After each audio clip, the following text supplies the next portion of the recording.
Welcome back to another presentation here of our production in the Issues Room, the alternative social media platform here on Facebook, YouTube, and Twitter, and also on LinkedIn. And you can catch us on the Issues Room page. We'd like to welcome you, all of our viewers, and those who are listening. But whatever medium, we say welcome to the 153rd edition. This evening conversation will center around a community. Uh, topic, and so a little bit of politics probably will come around the what type of country is this. A lot of things been going on in Liberia over the last few days, and we might just throw light and snippets on it. But again, we say welcome, welcome, welcome, Ferjimon. You thank you for being there with us. Our podcast comes on 7 p.m. Eastern Standard Time on Tuesday, and then Friday 7 p.m. and then on uh, in the evening time in Liberia is nighttime, which is 11 p.m. The Greenwich time zone, which is also where Liberia benefits. Again, we say thank you for being avid viewers and listeners to our broadcast. Mapuho, thank you for joining us. Let me go to Alfonso Yeno and Moses Sandy this evening. We have the Rising Hope for Change and the Caribbean community in Philadelphia will be our guest here tonight with uh, GFT Advertising Agency, which is the conduit through which the Pennsylvania Department of uh, Development, Economic and Development program kind of launched some COVID campaign to take the COVID message and get our people within the African and Caribbean communities uh, understanding the significance and the danger associated. So we'll be bringing that group momentarily. But again, one of the biggest news, Moses, and I know you and I know, so I know you're ready to say it's a pleasing and all of that. But the people know you, the people know Alfonso, because we on time constriction. You have said that we needed to reach out to what's his name, Gabriel Williams. Gabriel Williams, to discuss. Just give us a little overview of the late Reverend Edwin Lord, and let me just give you a Yeah, minute or so, and yeah. also who was Edwin Lord, J. Edwin Lord Senior, uh, in Liberia, and then we'll roll over to Gabriel while you guys do that. Okay. Okay. Reverend Lloyd, the name Reverend Dr. Lloyd is a very prominent name in Liberia. Uh, on a side note, Reverend Lloyd passed in Albany, Maryland, last Saturday. Reverend Lloyd was former president of the National Red Cross Society, former chaplain general of the Armed Forces of Liberia, and he was also the director general of the Veteran Affairs Bureau. He was a prominent human rights advocate. I can still remember in 1980 when the military took over. Reverend Law was one of the many religious persons that really stood up to the military. He preached a sermon at that time calling on the late President Doe and members of the PRC, which is the people who was then referred to as the People's Redemption Council. Reverend Lloyd at that time called on the administration to put an end to the uncontrollable execution of people in that country. And that led to his imprisonment at the then Camp Belayala for 2 years. So Reverend Lloyd, was a notable presence in Liberia.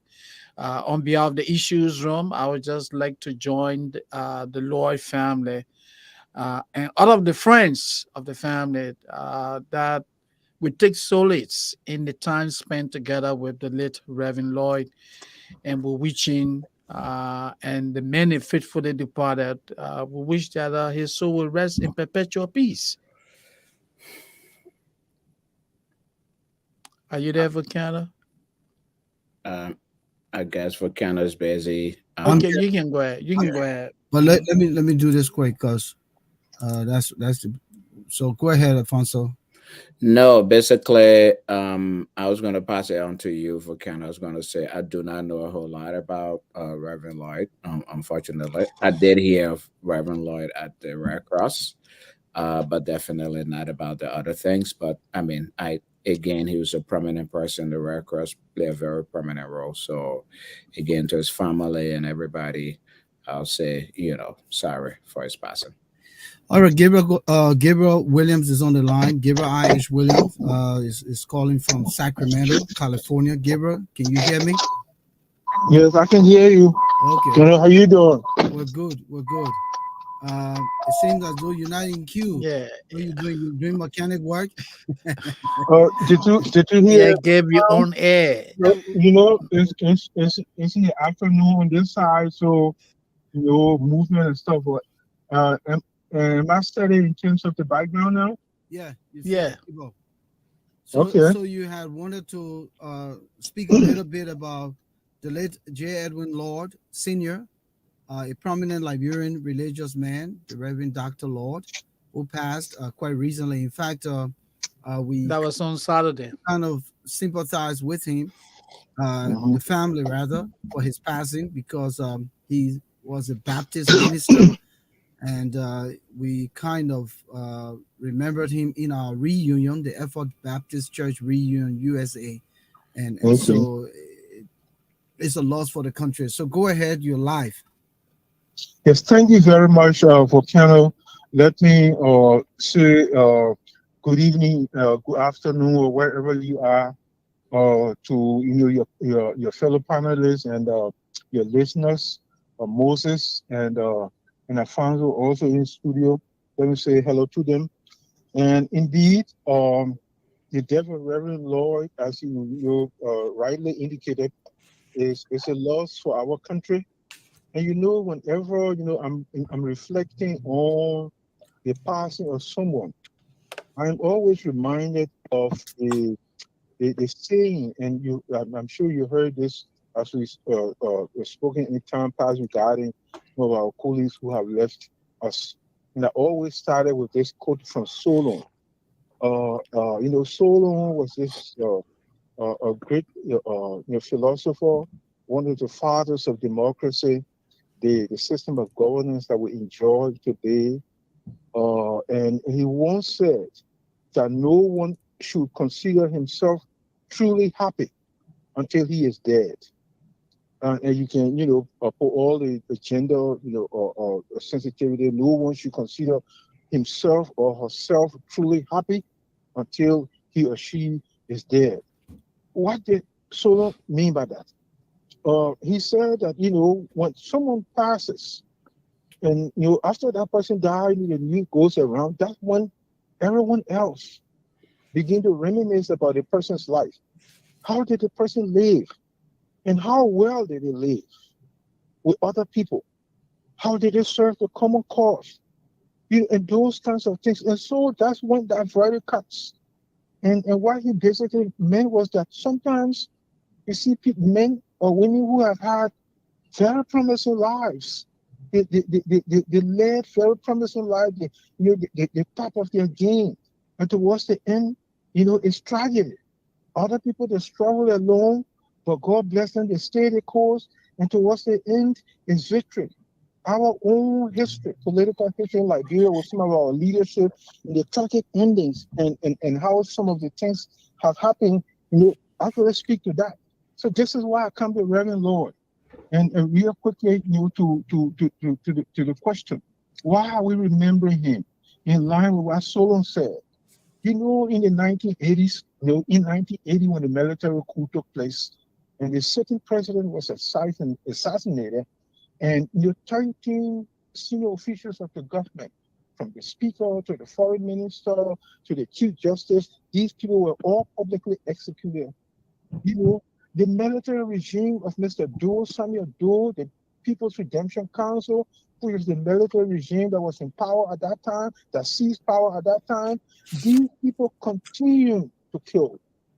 You had extrajudicial killings that were going on all across the country, all uncontrollable violation of human rights. I mean, reckless disregard for the decency of the lives of others. I mean, the whole country was in a meltdown in the wake of the military over all the killings. Yeah, but Reverend Lord, was one of the few, or heroes of faith, I will call him now, who dared to stand up. And at some point in one of his sermons, what service they had, he preached and he said that, yes, the coup has taken place, and we've seen the bloodshed that has taken place. The government are in control. So what is the sense for people to continue to be killed? It is not necessary. The government, I'm calling on the government of President Doe, let them put an end to the killings. It was through the pressure of Reverend Lloyd and other officials, and not officials rather, other church leaders, other religious leaders who helped prevail on President Doe that the government Doe made a public pronouncement to the effect that they're going to put an end to the killings. And I even heard from a source that when Doe met the church leaders, and and he made a public pronouncement, and all the church leaders were going to shake his hand, he refused to shake Reverend Lord's hand. When the fast forward, and then after that happened, the military government did not waste any time. They arrested our man at his house, at home, in the presence of his wife and children, shackled him. These military people took him straight, to the airport and took him to Belayala, the notorious maximum security prison. You know, he spent a few years in prison. He came back from there and continued his work.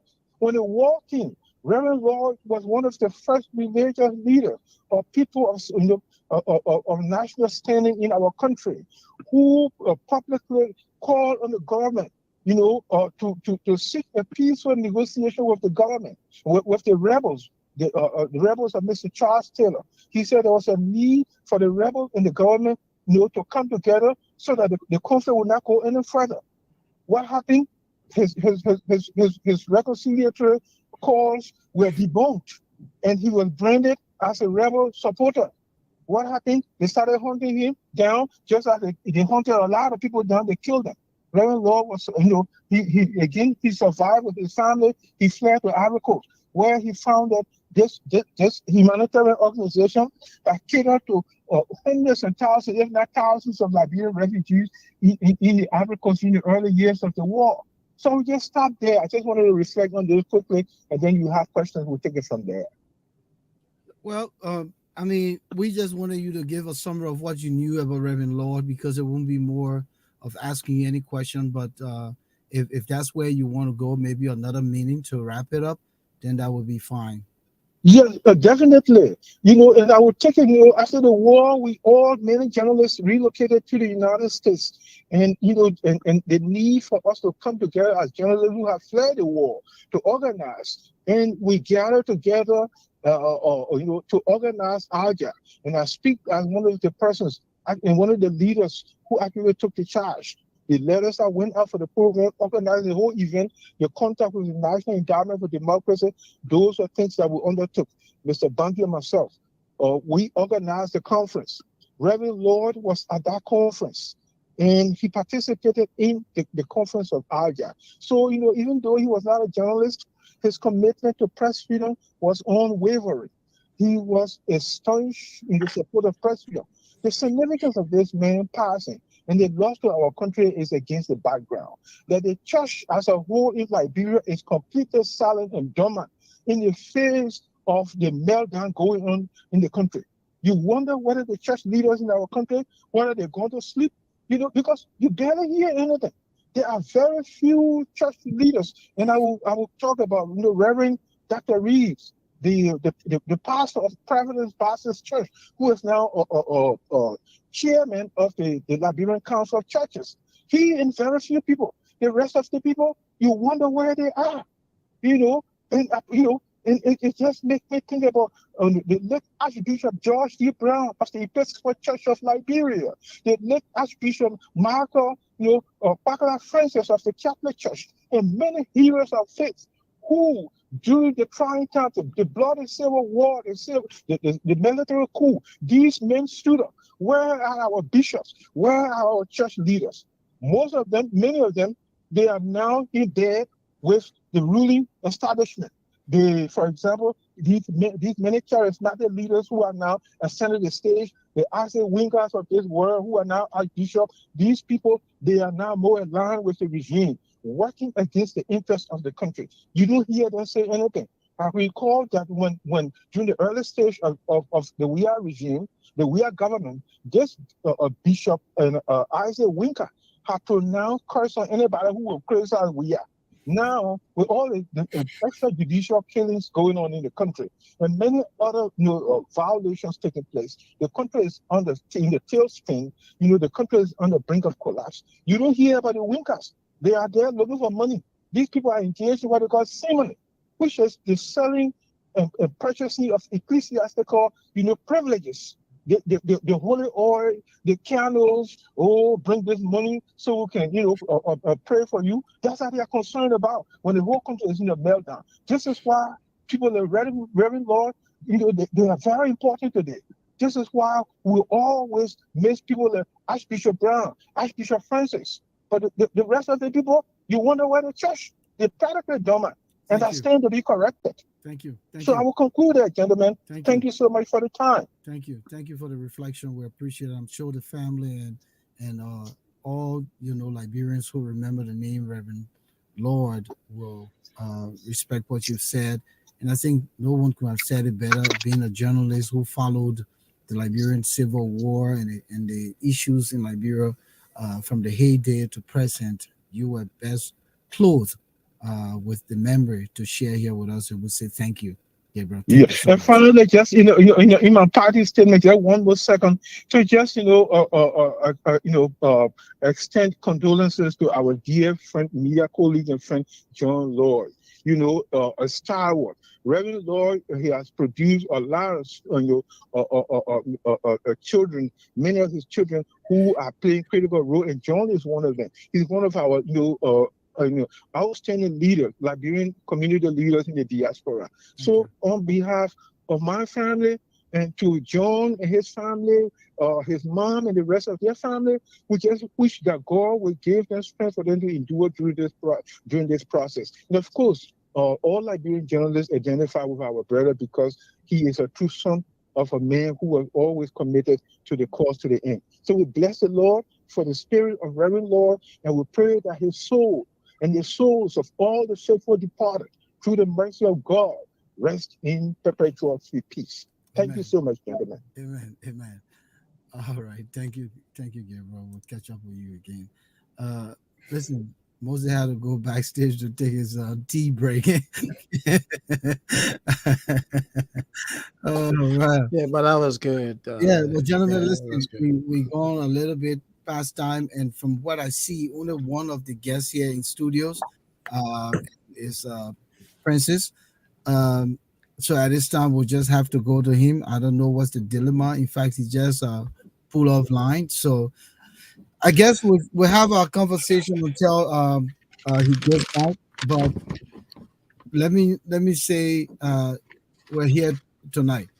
Yeah. I was watching a few things, and I thought that while we were with those guys, uh, matter of fact, he's back. So let's just roll over to him and see where we are at this point. We will be doing at least 45 minutes with him regarding this. You're live, Francis. Francis Tugwan, welcome to the Issues Room. This is our 153rd broadcast, and we wanted to discuss the Pennsylvania Department of Economic and Development program for COVID that was given to two organizations to reach out to Africans in the communities and Caribbean in the communities in the organization uh, Rising Hope for Change and the Caribbean community in Philadelphia, and they were to be represented here by Pastor Lyndon and Miss Alexander. So, where are we now before we even proceed with the conversation? Well, thank you, guys. Thank you very much. I first want to recognize the effort of the issues room, and that you guys have been doing extremely well. I have followed you guys during my spare time with the busy schedule here and there, but so far so good. You guys are on track, and I want to encourage you guys to continue the hard work. It's not too many people that have the time for the issues that are on our plate on a daily basis. I'm very proud of you guys can leave your family schedule to be able to give chance for the public to address these sort of issues. So I commend you guys. And unfortunately, due to other engagement, unforeseen circumstances, Mrs. Alexander and Pastor Lyndon, they are unable to be reached. So, on behalf of the pastor and um, Alexander, which is Alexander is from the Caribbean community in Philadelphia, and then Pastor Linda is from Rising Hope for Change. Well, I want to take time to say that these two Okay, organizations. since the two of them not coming, let's just start with you first. Who is Francis Toba and the organization you represent? Then So, for instance, the one represents GFT Advertising Agency. We've been around for since the pandemic, and give we bring messages out to people, whatever form, whatever way, no matter what the event is. We are able to style the event in such a way that we are able to style our presentation in such a way that the public gets to appreciate your event, and the public gets to sort of give more attention to the message you are trying to communicate to the public. And so we've been, around since the pandemic, and so far so good. what's this, Alfonso? Yeah, I mean, I would not want to ask you, a question. I just want us to look at COVID, the virus, which we're talking about today. And that's how I would like to begin. This is a problem that started in 2019. When you hear about COVID, you're talking about a deadly virus. And I'm sure most of you will remember in 2019 when this virus struck, most of us started struggling with what they call OCD, meaning that we wash our hands repetitively. We were wiping down everything. Anyone who struggle with OCD means that the person struggles with what they call obsessive compulsive disorder, which means that you are constantly doing things repetitively because you have this thought that you didn't do it and you have to continue to do it. So we all have some form of a OCD. You enter your office, you wipe everything down more than 4 or 5 times. So that's what COVID brought to this world. And since then, uh, the implications globally has been very huge. As I speak to you right now, the global statistics, for deaths associated or linked to COVID is more than 7 million people. Okay. In the United States, a research shows that as of May the 2nd, the United States has recorded more than 1 million deaths associated with COVID. You know, uh, the peak at which we were, it has dwindled, but the virus is still around. So this is where I would like to commend you, my brother Francis, for the time that you have dedicated to this, propagating this, or propagating messages, educating people about this virus that we shouldn't overlook it. It is still all over the place. In the US, on a daily basis, we admit more than 4,000 people at various hospitals for COVID. And when you do that, it means that you are admitting, uh, of every 100,000 people, you are admitting 15 persons. That's what the data shows. Now, this is a very serious problem, and I'm sure your organization targeted the African community in the Caribbean, the African Caribbean community, primarily, to help our people learn more and begin to take those precautions, right, Mr. Tugba? Yes, exactly. Okay. So my question to you would be, how do you intend to do this? Well, so the process have started a while ago, Mm-hmm. and I pretty much coming to the end of the process. That is why we requested,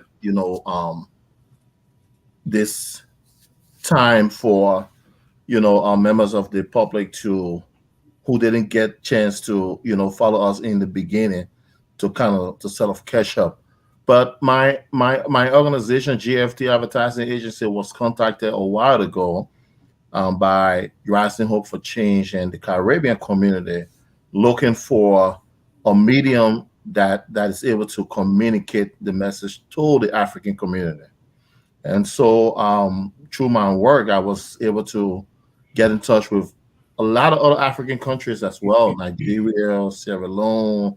I was able to reach them as well as, the Kenya. There were a lot of other African countries that I did reach out to. Let me And just so, quickly pause you there quickly because I think where I want this conversation to begin is, for instance, how did this project start? What's the origin of this project? And before you got involved, where did it start? You know, so just give a background if you know the history. so this project actually started from the heydays of the COVID, and that the Pennsylvania Department of Community and Economic Development were looking for they were looking to reach out or certain populations, and so they were looking for certain organizations to reach out to their people, even though the government as whole was doing everything possible through the different media entity, all that kind of stuff. But they were looking for organizations to reach out directly to their people, and these organizations were charged with the responsibility to also reach out to someone who's capable of reaching out to their people. And so the chain started from Pennsylvania Department of Economics and Development, then came down to Philadelphia, then it came down to Rising Hope for Change and the Caribbean community in the U.S. Then I got involved. So that means, for instance, the Hispanic community will also have something going on similar to reach out to. Similar, yes, yes, similar steps were applied to every community as well. Okay. So then you got involved, and then And then once I got involved, I was able to create promos. I was able to create jingles, and the promos. I was able to create the flyers. I created so many refrigerator magnet, the magnet for the refrigerator. There were a lot of them with different messages I have been posting. There was some I created for example, I created some for those in the healthcare field. Okay, for example, we know that a lot of Africans, are more into the healthcare field. So for example, I was able to create one for those within the healthcare field, and what it reads is that it says caregivers, you are ambassadors. You help save life when you wash your hands, when you wear your face mask, your gloves, and get your vaccination and booster shots. Then I said this message was brought to you by Rising Hope for Change and Caribbean Community, sponsored by the Pennsylvania Department of Community and Economic Development, produced by GFT Advertising Agency. Now, this now I also took to the different group homes. Every Liberian, every African that have a group home, every African that's connected with a group home, I was able to take it to their head office, and the head office was able to distribute them to the various homes to place them on the refrigerator, where staff coming in will be reminded on a daily basis about COVID and as they deal with their consumers. Then there was another one I created for the Africans. I said Africans are proud to be associated with COVID-19 vaccination booster shots. Protect your family against the virus. Brought to you by Rising Hope for Change, Caribbean Community, and produced by GFT Advertising Agency, including the sponsorship, Pennsylvania Department of Economics and Development. So the different chat rooms, I was able to reach out to the different chat room on a daily basis, the entire social media. So just by doing these things, we were able to reach as many as we could. Alfonso? Yeah, definite. Thank you, little brother. Good to see you. So what I was again, you basically just went into the direction that I was about to go, which was to ask you about the impact of the program on the community. I know that again, as everyone said, COVID is very devastating, and we lost a lot of people in the process. I'm not sure you have any statistics. I don't expect you do. Probably expect that the Department of Human Services and the organizations that you work with might have some statistics in terms of the impact you had, the life you saved. But just on a general basis, how do you think that our people were able to receive your messages, and what are some of the strategies that you did to get them to receive the messages?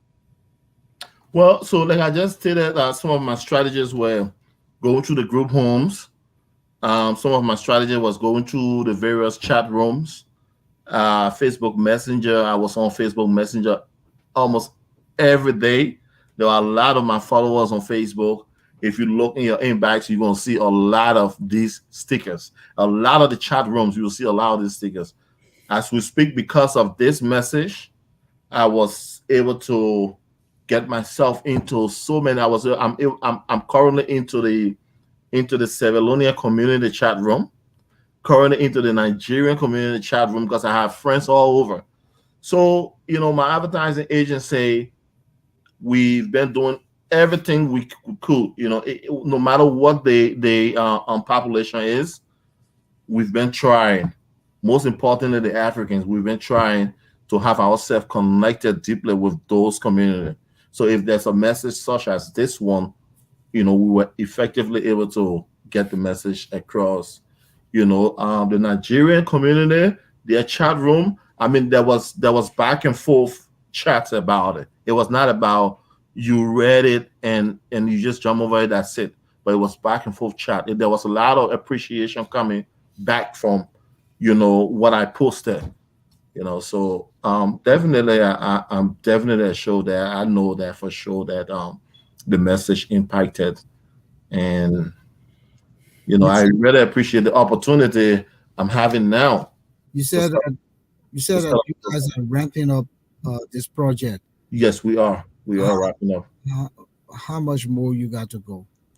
Well, I'll tell you this that as we speak currently, like quite recently, the U.S. government um, they made their announcement with the vaccination, the COVID-19 emergency.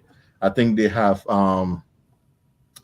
sort of they made a pronouncement that the emergency of COVID-19 had ended. They just said that. So with that being said, they are also CDC is also saying that it's not because they are ending the emergency of COVID-19 that is to say that the entire COVID is over with. The hospitals are still giving their daily report. When it comes to those who are hospitalized, especially those who have underlying conditions. So they are asking us to continue to apply every precautionary measures. They are very concerned about washing your hands, very concerned about staying away from others when you know how you feel, and staying away from those who that are suspected of the virus. Because if you don't stay away from someone who suspected of the virus, and you come home to someone who has an underlying condition, the problem is going to continue. Yeah. So, my question to you, Mr. Toba, uh, you guys are currently targeting two communities as part of your campaign. Help us understand, why did you choose to target the African and Caribbean community? Is it that our people are insensitive to the deadliness of this virus, or why? Help us understand. Well, so I wouldn't think so. I wouldn't think that when the whole idea came about, I wouldn't think so that they saw us as being careless about or insensitive, like you would put it.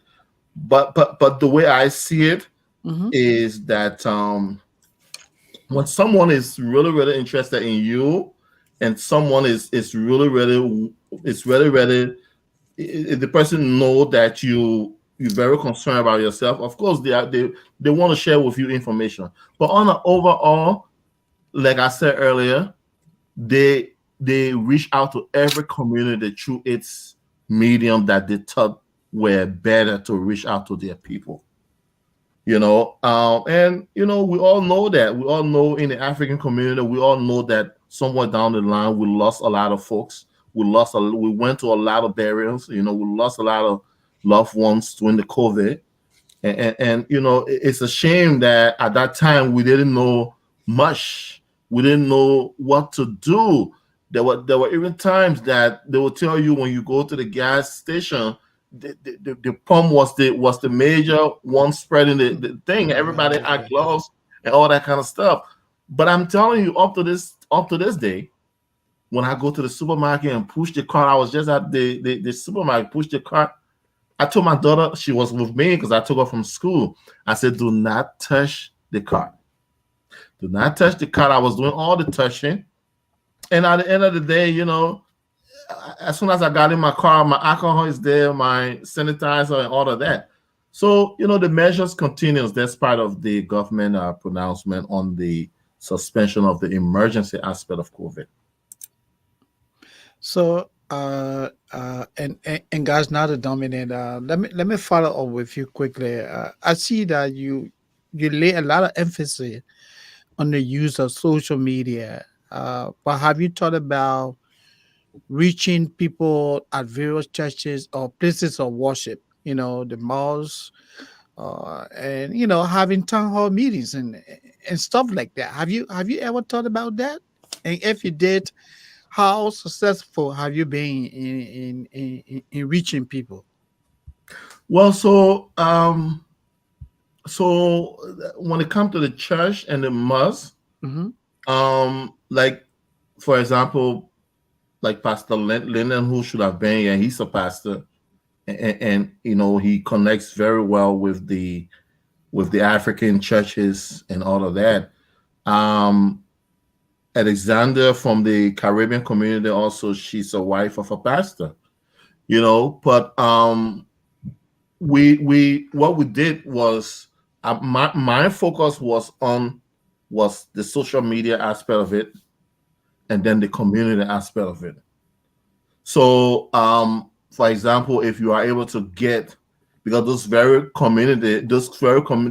church community is also made of the actual community. You understand what I'm saying? The mosque is also made of people like us who are within the community. So my approach was, if I'm able to target the community will also be able to pass on the message to their various places of worship. Okay. Mhm. Alfonso? Yeah. All right. I think that definitely this was an excellent program, and I hope even though the U.S. government has announced that COVID is no longer the emergency that it has been, but again, people are still getting sick and people are still dying from COVID.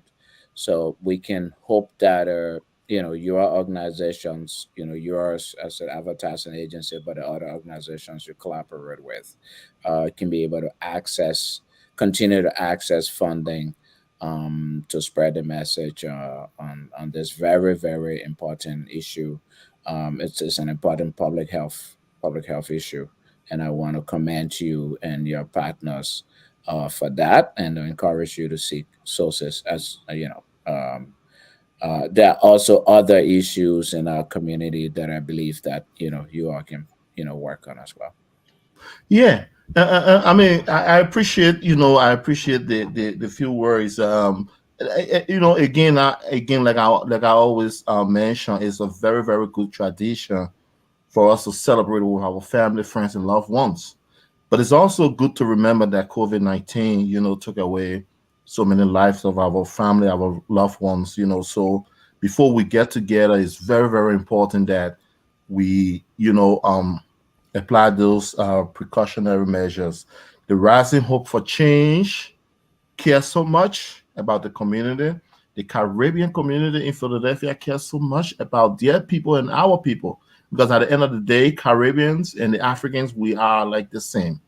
And just besides the Caribbean, besides the Africans, the general public, the general community, it's just a good thing that we do these things before we get together so that we all, will sort of celebrate and be happy and know that we are safe. And the booster shots, talking about the vaccination still available free of charge. And if you have misplaced, such as your COVID vaccination card, don't forget. I mean, the emergency is over, but there may be other places that you are traveling to still asking for those things.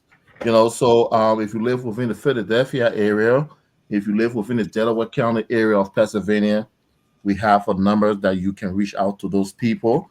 Like, for example, the Delaware County, it's a 610 number, 891-5311. The second number is a 484-276-2100. And if you live within Philadelphia, you are to contact 215-685-5488. Free testing kit. If you need a free testing kit for your offices, whatever place you find yourself, your churches, the free testing kits, like you showed, they are all available for us.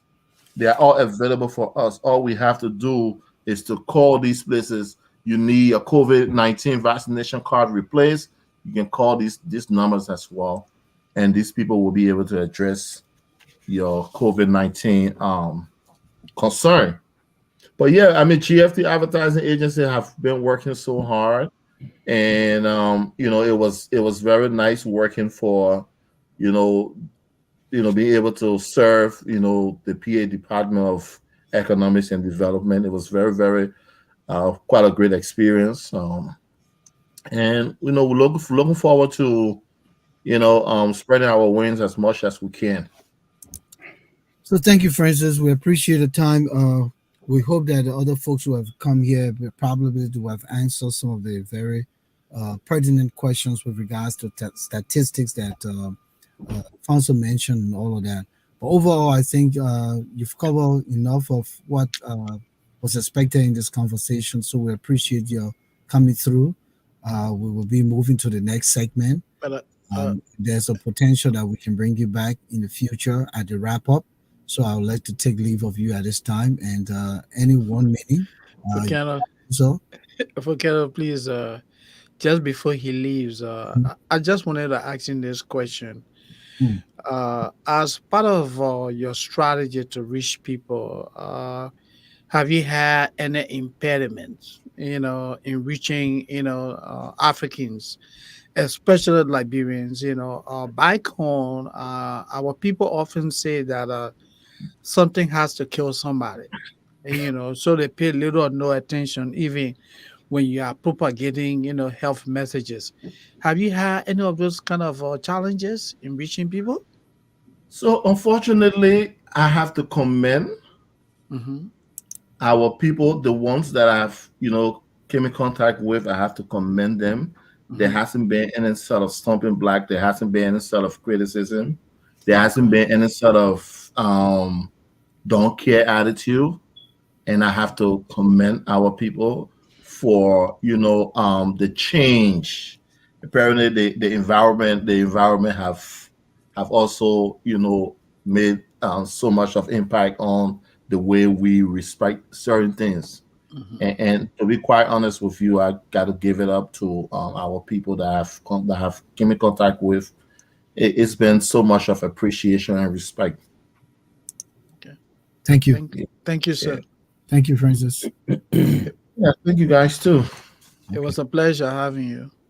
Thank you, Alfonso. Yeah. Thank you, Yeah, Francis. Good to yeah, see you. My yeah. regards to everybody. Yeah. Okay, I wish you guys the same. Take care. Sure, Yeah. sure.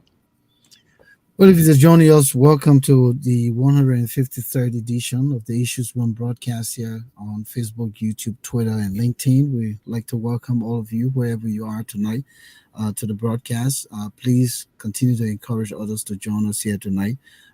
This segment, we will be discussing a little bit of politics. As we said, we're going to start with the community issues and then we come to the politicings of the day. Well, gentlemen, there's been an issue where the legislative staff was kind of engaged some of the opposition legislative members. We're talking in terms of the sitting Senator Jeremiah Cohen, who has been uh, asked to run as VP to Vice President Boyka October 10th, Ibrahim Darius Dillon, James Bonney, um, the likes of Prince Moi, and all these guys they were met today. And it was, I mean, I watched the video and I was kind of, you know, enamored by some of the way these guys talk and the parables, the figurative expression, the metaphoric messages they were bringing forth. And I thought it would be a great conversation because one of the things that Darius did, and I'm not sure if Alfonso watched the video, and I'm not sure most of you did, I did not. but I can give a quick snippet of where we Sure. are. That would be helpful. So let me try to roll to that while I continue to say, you know, it was just a good conversation. You know, the staffers met with them in the chambers, and indeed it just went very well. And in fact, Javon Smith also came by, and they all kind of shared their perspective on how to perceive the the um, the upcoming elections. So let's go to the video, and we'll come back to talk about some of the things that, especially he said. We cash. The cash cannot even penetrate the mountain. So he decides to go through Cote d'Ivoire and returns through Cote d'Ivoire. Where are we taking the country? Forward? Ahoy, the president was then he gave me a part, I think sometime yesterday or day before yesterday. And people were clapping for him. The president reached the highest level of soccer in the world. If you want to leave a milestone in the country, it has to be better than SKD.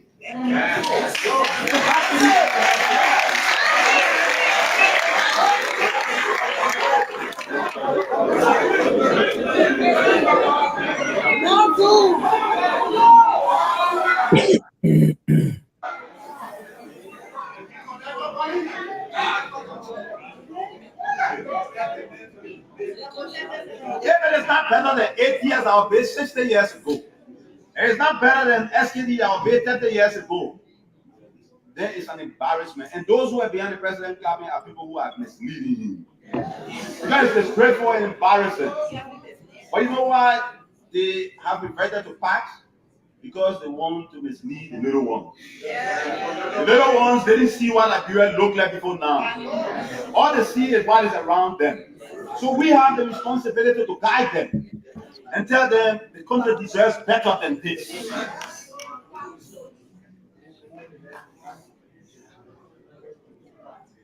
You praise yourself for building markets. See the market that was built 30 years ago, 40 years ago. Look at Rally Town Market. When God told about he said you will build a better one than the Rally Town Market, he built Government Town Market. You put pillars and post what he said market. What are you talking about? And the market there? In this time, it has to be better than Rally Town Market. It has to be better than Government Town Market. Or else the people who are behind you are fooling you.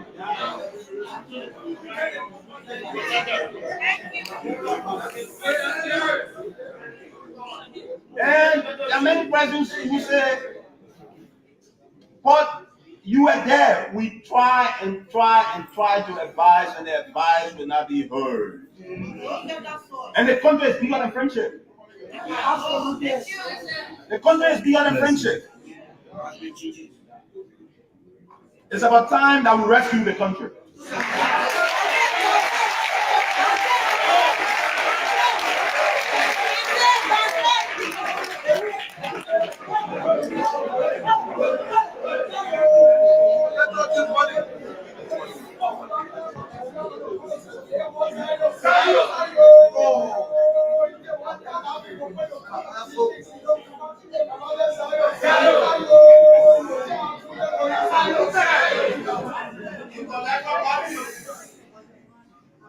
We have break of the country hitting 700 million as our national budget.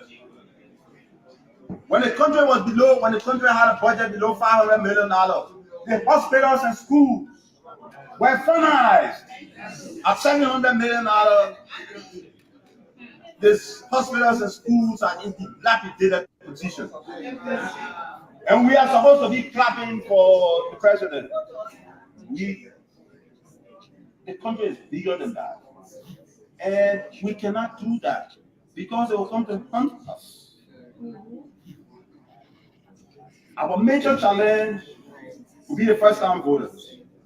What they have reverted to now is just dividing money to the kids, with the hope that that will steer the kids in a direction. So the parents have to take that, the professionals have to take that as responsibility to guide the little ones, because they are in great numbers. And election is about numbers. All the children know is what they see. They say, oh, the people doing the RIA road. And I said to them, excuse me, that the road from Broad Street to Gunter was done by the Unity Party-led government. The road from Iadere Junction to Bassett was done by the Unity Party-led government. The Gunnersville Highway was done by the Unity Party-led government. 72nd Road was done by the Unity Party-led government. Forward, Jonathan, you gave 2-3 streets and we can't hear in the country? Eh?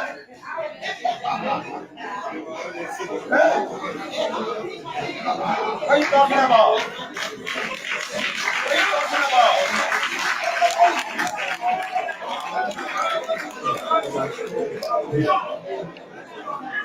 And you know what is scary? You know what is scary? When the country is going back and the leader thinks he's the best. That is why it goes scary. Even what we inherited, we cannot take care of. Cote d'Ivoire has 2 seaports. Ghana has 2 seaports. Small as Liberia is, we have 4. We can't maintain any of them. When I was coming up, How about you to have 2, 3 tugboats? The whole country not got any. Decided one the APM 10 like that. The country is collapsing under you and you say you're the best. We have to educate the young people. Because if we are able to educate the young people, the election is done before the election commences. So, gentlemen, there's a lot he said here, and would like to just go into them, but I also move on to the other speakers. But let's start with him, and as I remove him from the screen, you pick up on some things. First time voters will be critical in these elections, and I think that's the fear for the opposition, because the first time voters only see what they see now, as he mentioned, and you and I have talked about it. The kids who were born 85 to 90 are the adults of today, and they didn't know what you, Alfonso, Moses, and myself grew up with. All they saw was a country that was emerging out of war, and everything was in shambles. And the little that Ellen did, and now with we are 6 years, that's what they see, and that's what they can go off on. He also talked about building parks, and the man who aspired to the greatest Yeah, in terms of soccer. the greatest peak of honor in the sport of soccer, the world, not just Africa but the world. He's building parks rather than build stadiums outside of the SKD and that of the ATS. He talked about markets. He talked about road, and he talked about the country collapsing under this president. And they still want a second term, gentlemen. Look, tonight, uh, everything Senator Barney, the guy who was speaking, Senator Barney, is former chair of the NPP, the National Patriotic Party. Everything he said, nothing but facts. But the only problem I have with the assembly of those people is the venue. Okay? Um, Legislative workers are civil servants. And what Senator Barney and the others may have said down there equate to campaigning. And Okay. that was the wrong venue. Okay. I know people have the right to their opinion, but you cannot do that in the legislature. You cannot assemble legislative workers and literally campaign against the current administration. That's absolutely wrong. That endanger the employment of those people that were in that gathering. But let's stop there, Moses. And the crust of this was the legislative workers engaged these people That's what I'm saying. to put the issues before them. Yeah. Because I'm coming, because you have a speaker who Mhm. Yaka Koluba says is the bag boy of the president, who apparently these people have reached out to and nothing is coming through for them. You have a CDC dominant leadership in the legislature, the pro tem, the deputy speaker, the vice president. So who do they go to? Look, It's just my thought. yeah, Volcano, when Senator Barney spoke, he did not speak to anything that has to do with employment in the legislature, from I what don't I know heard. what to put before him. I'm Yeah, just, yeah, I'm yeah. just So I'm just saying to but you, they've been uh, disenfranchised for months over their pay. You've yeah, seen legislative workers laying under the vehicle of the pro tem. You've seen that, right? yeah. Because they didn't get their salaries. Mhm. So the point I was trying to drive here, Okay. I have no problem with the lawmakers meeting with the legislative staff. But the pronouncement from the senator, it did not address any of their concerns. He was speaking to the politics of today. He was speaking, he literally criticized the we administration for letting the people of Liberia down. and Oh, why he thinks there's a need for a change in government. And okay. I'm saying that cannot be done in the legislature. He cannot assemble or he cannot stand before legislative staff and make such a pronouncement. That's the wrong venue. All right. Let's They hear from would have, yes. Let me stop Alfonso. there. Yeah, I think I didn't even know it was binding. I That's don't know. Senator Bonnie, First yes. seeing him, yes, Mhm. the points he made are very salient. They're Mhm. very, very important. And as I was listening to him, I mean, I was just moved by some of those things. He talked about the ports, and we've talked about this before, and I've talked about this a whole lot to people before. Mhm. I mean, we have the Port of Monrovia, Buchanan, Hopper, Greenville, yeah, and other ports. And unfortunately, I being somebody from the service, I wonder other times, why do I have to send my lead barrel to Monrovia and then try to pay people to go through the mud to take the flat to my people way in the interior when I can actually just go through the Port of Greenville or Yeah. the Port of Hopper, you know, and these places were functional. And Mhm. if we only invest in those places, they can be economic hubs that will give people jobs, that will be, stimulate business in those areas, etc.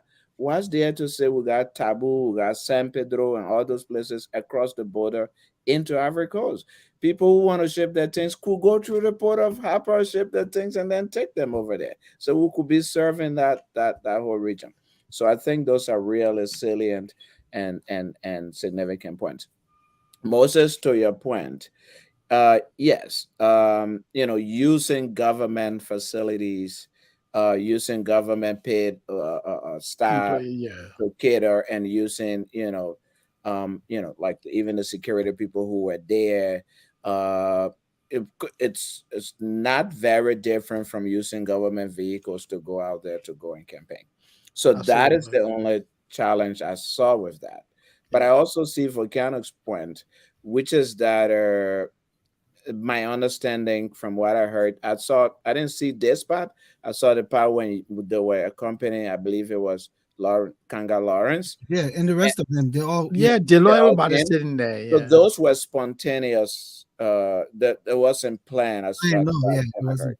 Yeah. It was spontaneous. So they saw these people coming, and apparently, as Volcano said, based upon their situation, of employment not being paid, etc., and the anger and grievances that they've had, they saw in these people maybe some redemption, that something good is about to come to us.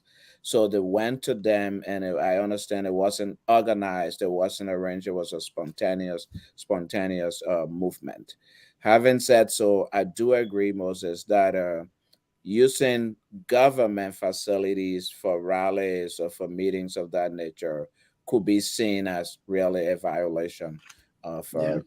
campaign finance laws, but also of just using government properties. Because if you took a fleet of government vehicles to go campaign, and you got a government driver driving for you while you to going to campaign, and that's also a violation. So I see the point you're making, and I actually did have that conversation with a group of guys earlier today.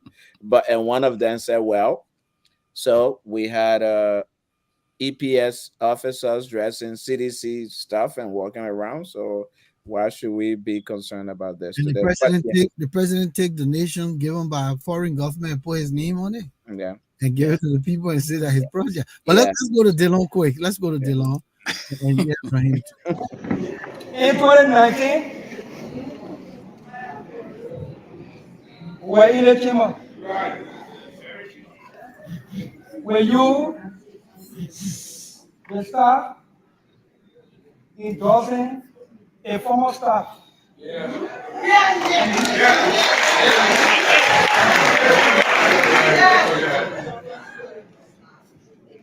In 2020, you brought me back here to reaffirm your confidence. This is the only place where the president speaks to the nation through the legislature one time a year. Yes. And in 2019, you spoke to me here for 2019. In 2020, you spoke to me here for 2020. In 2023, we are speaking to Joseph Walker through Jeremiah Kun and Yogi Kanga Laurie right here.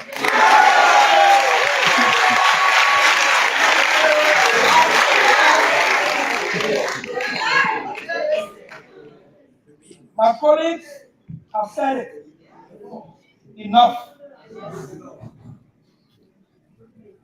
To remove George Weah then, it took easy. George Weah and CDC, they get a cap, CFT, hiding behind a wall and roaring like a lion. Only you got courage to break that wall down and see that cat running, or climb the fence and look down and see that cat here making noise and the rat and the lion. CDC get a cat hiding behind one wall, sounding like lion and making you scared. You know how we managed to know? And who did it 2019? And who did it 2020? We'll do it again 2023.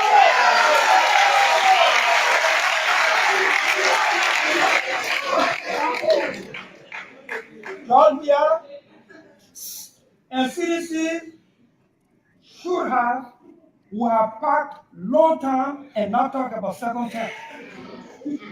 And some of us have not dropped the ball on our people by the kind of representation we're giving them after 2020 in the Senate. Thankfully, our number increasing. When we put something on the floor and say the staff benefit, we come and get number to stand up for you.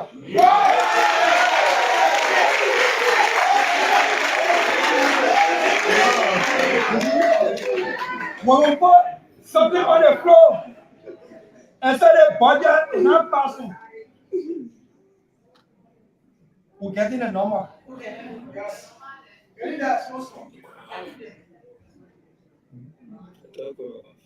Liberia Senate has started to vote on a record because of the courage of one person to disrupt the normal thing, Senator Darius Dillon. I know one person who can follow the crowd just because there's a crowd. I look for to see what a river there, what a kingdom there. I'm looking for to see what a fence or block there and something to break the fence down for us to continue. Not just going with my head down. We are in a crucial time. Nobody feels the pain of this country and our people more than our people themselves. That is why we could not, for anything, ignore the cries and petitions and prayers of the people to keep this thing stable, to rescue this country.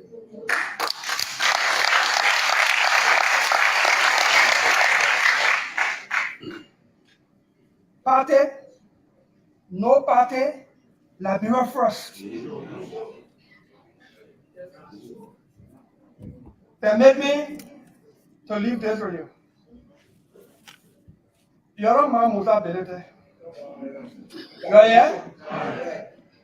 When you're not sure what you're doing, you can't even be sure that you did it first. Musa ability now and now her own suspension, re-suspension. And you know when you're not sure you did it first, then you can do it again. Every day Musa now suspension, expulsion. You're not sure he won't get 4 different constitutions. You know which one you can be acting on. Never mind. It is frame versus engine. That comments, Eddie Joseph Salim, and Musa Berede then be running with the frame.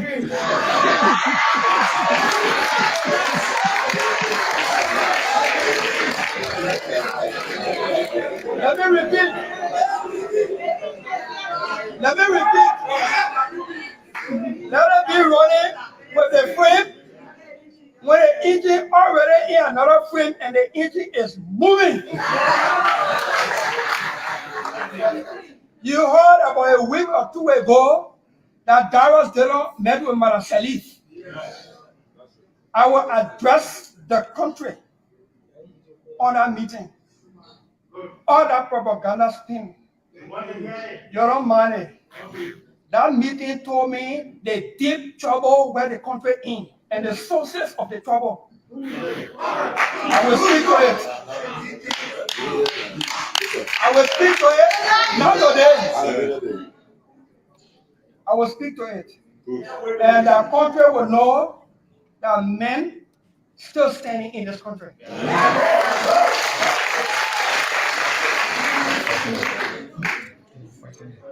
Thank you. In this country, all of us sitting here, we are men beside this mother. Me, I don't see things. I know things. In 2011, 2012, 2013, I was friends with Madame Salif and her son Rob Salif. Those who know. They get a perception about Robert Salif lifestyle. And since Robert Salif had brought me close to him and he almost could do nothing without seeking my input or advice, they said the only qualification I had was to be funny too. Hey, you go, yeah? In the country, we, in fact, the national policy makers like us, we passing law to encourage women participation in national leadership. Then we, the same men, can be fighting the women, embarrassing them, denigrating them, bringing them down, trying to diminish them. When one man wants to stand up to give one woman courage, strength, to say all the fight they're fighting you will stand by you. Then you're not funny because she's not a woman. If you're a woman, they will come and say we're funny again. Yeah. Since you're a woman now, any person is funny that again. This woman is a woman of courage. Yomi Kanga Lawrence has grace in all things that we're both doing together. When it looks like a storm and everything is coming to collapse, she said, "You'll be calm and we'll be okay." Yeah. All right, gentlemen, let's come back to some of the things that Dylan he said. Party, no party, the country must be first. And I think he was alluding to the fact that everyone thought Yombly was gone. And she came back to declare her intent to, continue on the bandwagon with Vice President Boycott. Then he talked about 4 constitutions ability is moving about with, explaining confused about it in the CPP. He talked about the frame versus the engine. He said they got the engine, the rescue engine, and Ellen Cummings Got it frame. ability, they got a frame. And we're talking like a car, that the frame and the engine, because the car is nothing without the engine. So they're already taking the frame, the engine from that frame, that Ellen then behind, and they put it in a new frame, and I want Baga and carry. This boy, sometimes he makes me laugh. And then he said the meeting he met with Ellen, it was a meeting that they already misconstruing. But he will address the nation because in that meeting, he saw how deep of a trouble the country is in and the source of the trouble. So who's causing the trouble that got our country where it's at today? I just want to highlight those points and if you took anything from it. Well, let's start with Alphonso in this segment. Go ahead. Sure. What type? what type of country is this? And he carrying the frame of a car, and another man carrying the engine. After she already packed one other car in the garage for 20 years. What she doing with all the cars? She just... You know what I mean? The engine on that packed car. Yeah. Because it was a race car. Yeah. Pocket. He So said, they took the engine for in that car, they yeah, left the framework. yeah, everyone said, let me park there. She didn't have the same car. Go ahead. Yeah, I think the point here, and we've already sufficiently addressed the issue of the venue and using the facilities and all of that. So I'll go away from that for now. And actually, speak to the issues that Dylan talked about. Now, let me reiterate quickly before you go and just hold your Yeah. thought there. Mm-hmm. Some folks here, like Elizabeth Bowen, is saying that it's campaigning and it's wrong. And Mm-hmm. we just mentioned Moses Yeah. and Alphonso, even though they are staff and that's the Yeah. place of assembly, but the fact that the messages now being given by the speakers, it demonstrates campaign. Absolutely. But with regards to the venue, I mean, that's where they work and that's a hall and they pay their taxpayer and they're entitled to it. It's just that in some instances they couldn't control what these people wanted to talk about. Mm-hmm. And so they had to go Yeah. the other way. And if you're looking at the underlying factor here, they're talking about benefits and salaries. They're now sending this message that we will give you better if we change this regime. Mm-hmm. And I think that's where all of this was coming from in the point. Yeah, So I just definitely. out there. Go ahead. Definitely. I'm just intrigued by some of the things he said, including the involvement of former President Ellen Johnson Sirleaf. We've heard rumors in there how she was working behind the scene to get Yumbly and the other people to go and John Cummings against Boakai and all of that. Just listening to Senator Dillon, it really confirms, that rumor that we've heard behind the scene, and that's really interesting. The other thing I wanted to that stood up to me was his mention of ability and Bellet's entire machinations behind the scenes, and working with Ellen and Cummings and all of that. And then of course even Bellity and Cummings now coming back to ask Youngbley, who was previously expelled, from the Liberty Party, and Bellity saying, which was in another show yesterday, or if she agrees to run with Cummings, then we'll reinstate her as political leader of the LP. So after all the reason you expelled was because you were refusing to work with Cummings, I mean, it's just the way these guys are playing politics in that country is just so intriguing. It's just so dangerous. And the fact that Madame Salif is still this deeply involved in it and trying to break things down, it's really very, very concerning as well. But I think, yeah, what I see in this whole thing is a movement. I see a movement. I see a spontaneous movement. I see people just tired with their conditions and are just taking it into their own hands and acting and looking for a way out of it. And that's why I think the positive in all of this, yeah, in as much as the Liberian people are so fatigued with yeah, everything that they're going through, they are still resolved to allow the democratic process to yes, take its course. yeah, And I think that we should applaud them for it. mhm, And let no one think that because they don't want to go to violence, it means that they are susceptible to anything. yeah, I think it's just the fact that they respect the democracy and they want to yes, utilize that means because they've caused enough damage. yes, People have died. yes, The war has done nothing for our country. It destroyed the infrastructure, it destroyed the fabric, the culture, the law and order, and all these things are thrown on the back burner. And we thought that these successive government will come in and restore sanity, restore our dignity in the commons of nations. And that didn't happen. And yet we're still struggling to find that common ground. And that is why I like to applaud the Liberian people tonight for being patient. mhm, If they decide to put back WIA, that's their choice. If they decide to change the hem of leadership, that's their choice.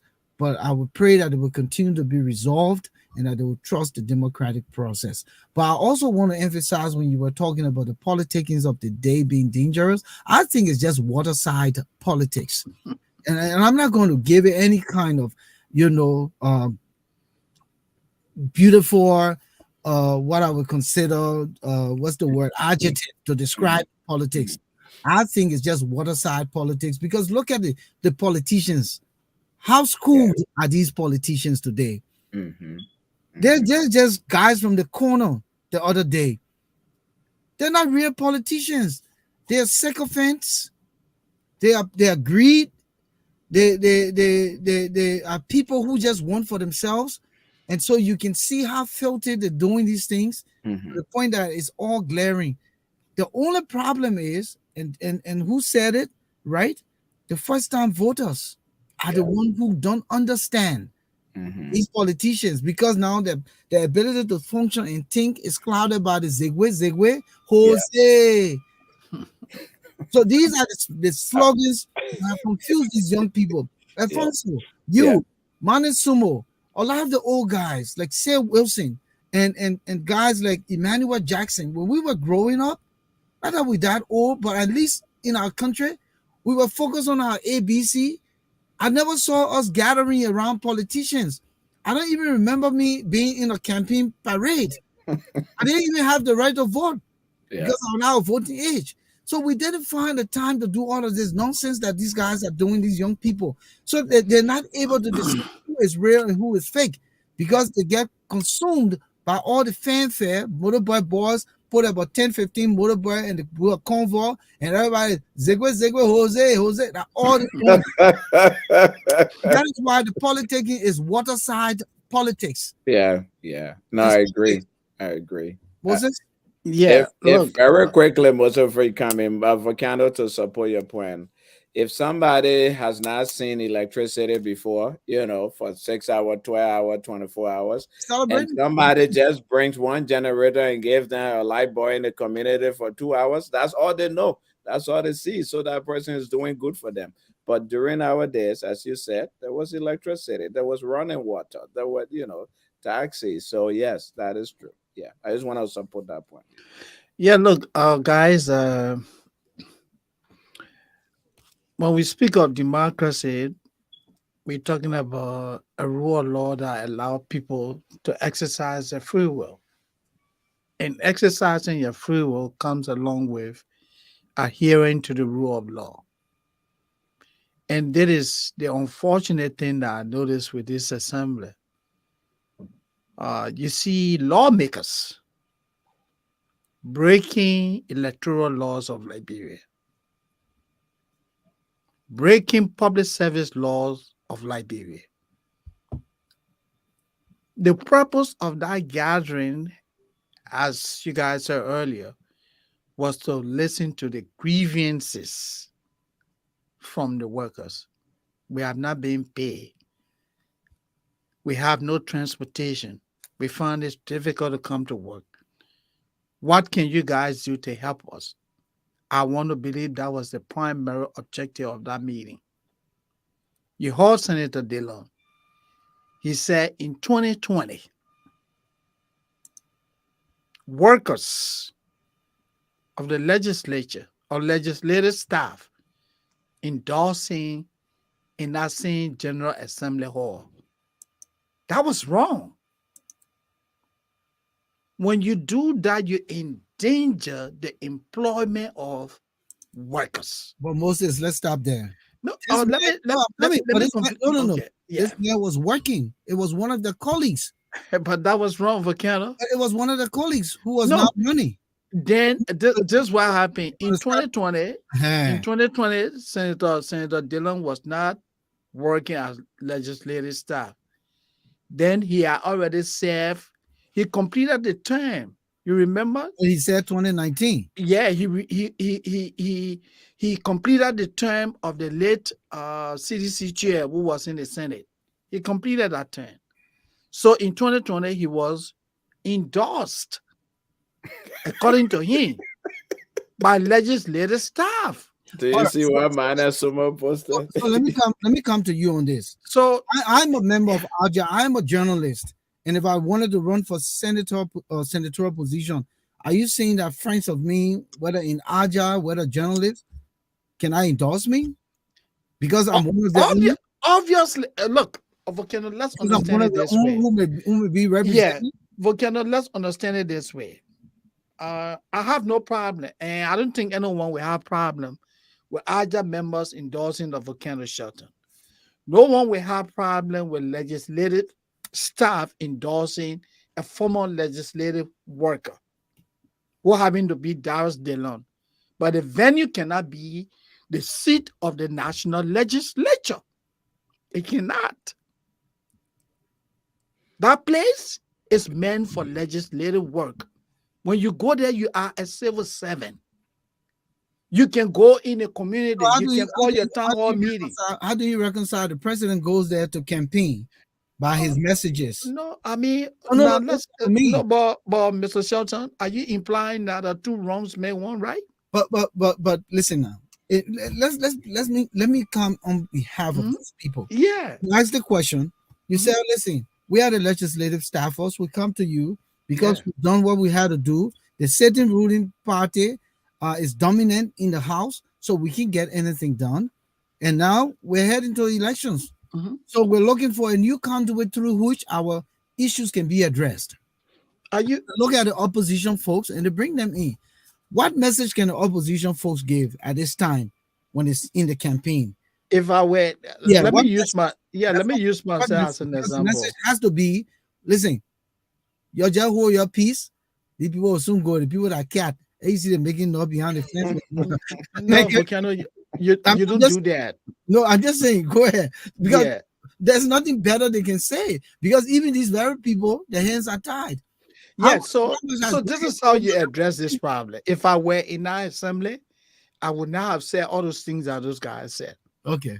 I would say I empathize with your situation. What is happening to you is not strange. It's a profound problem across the country.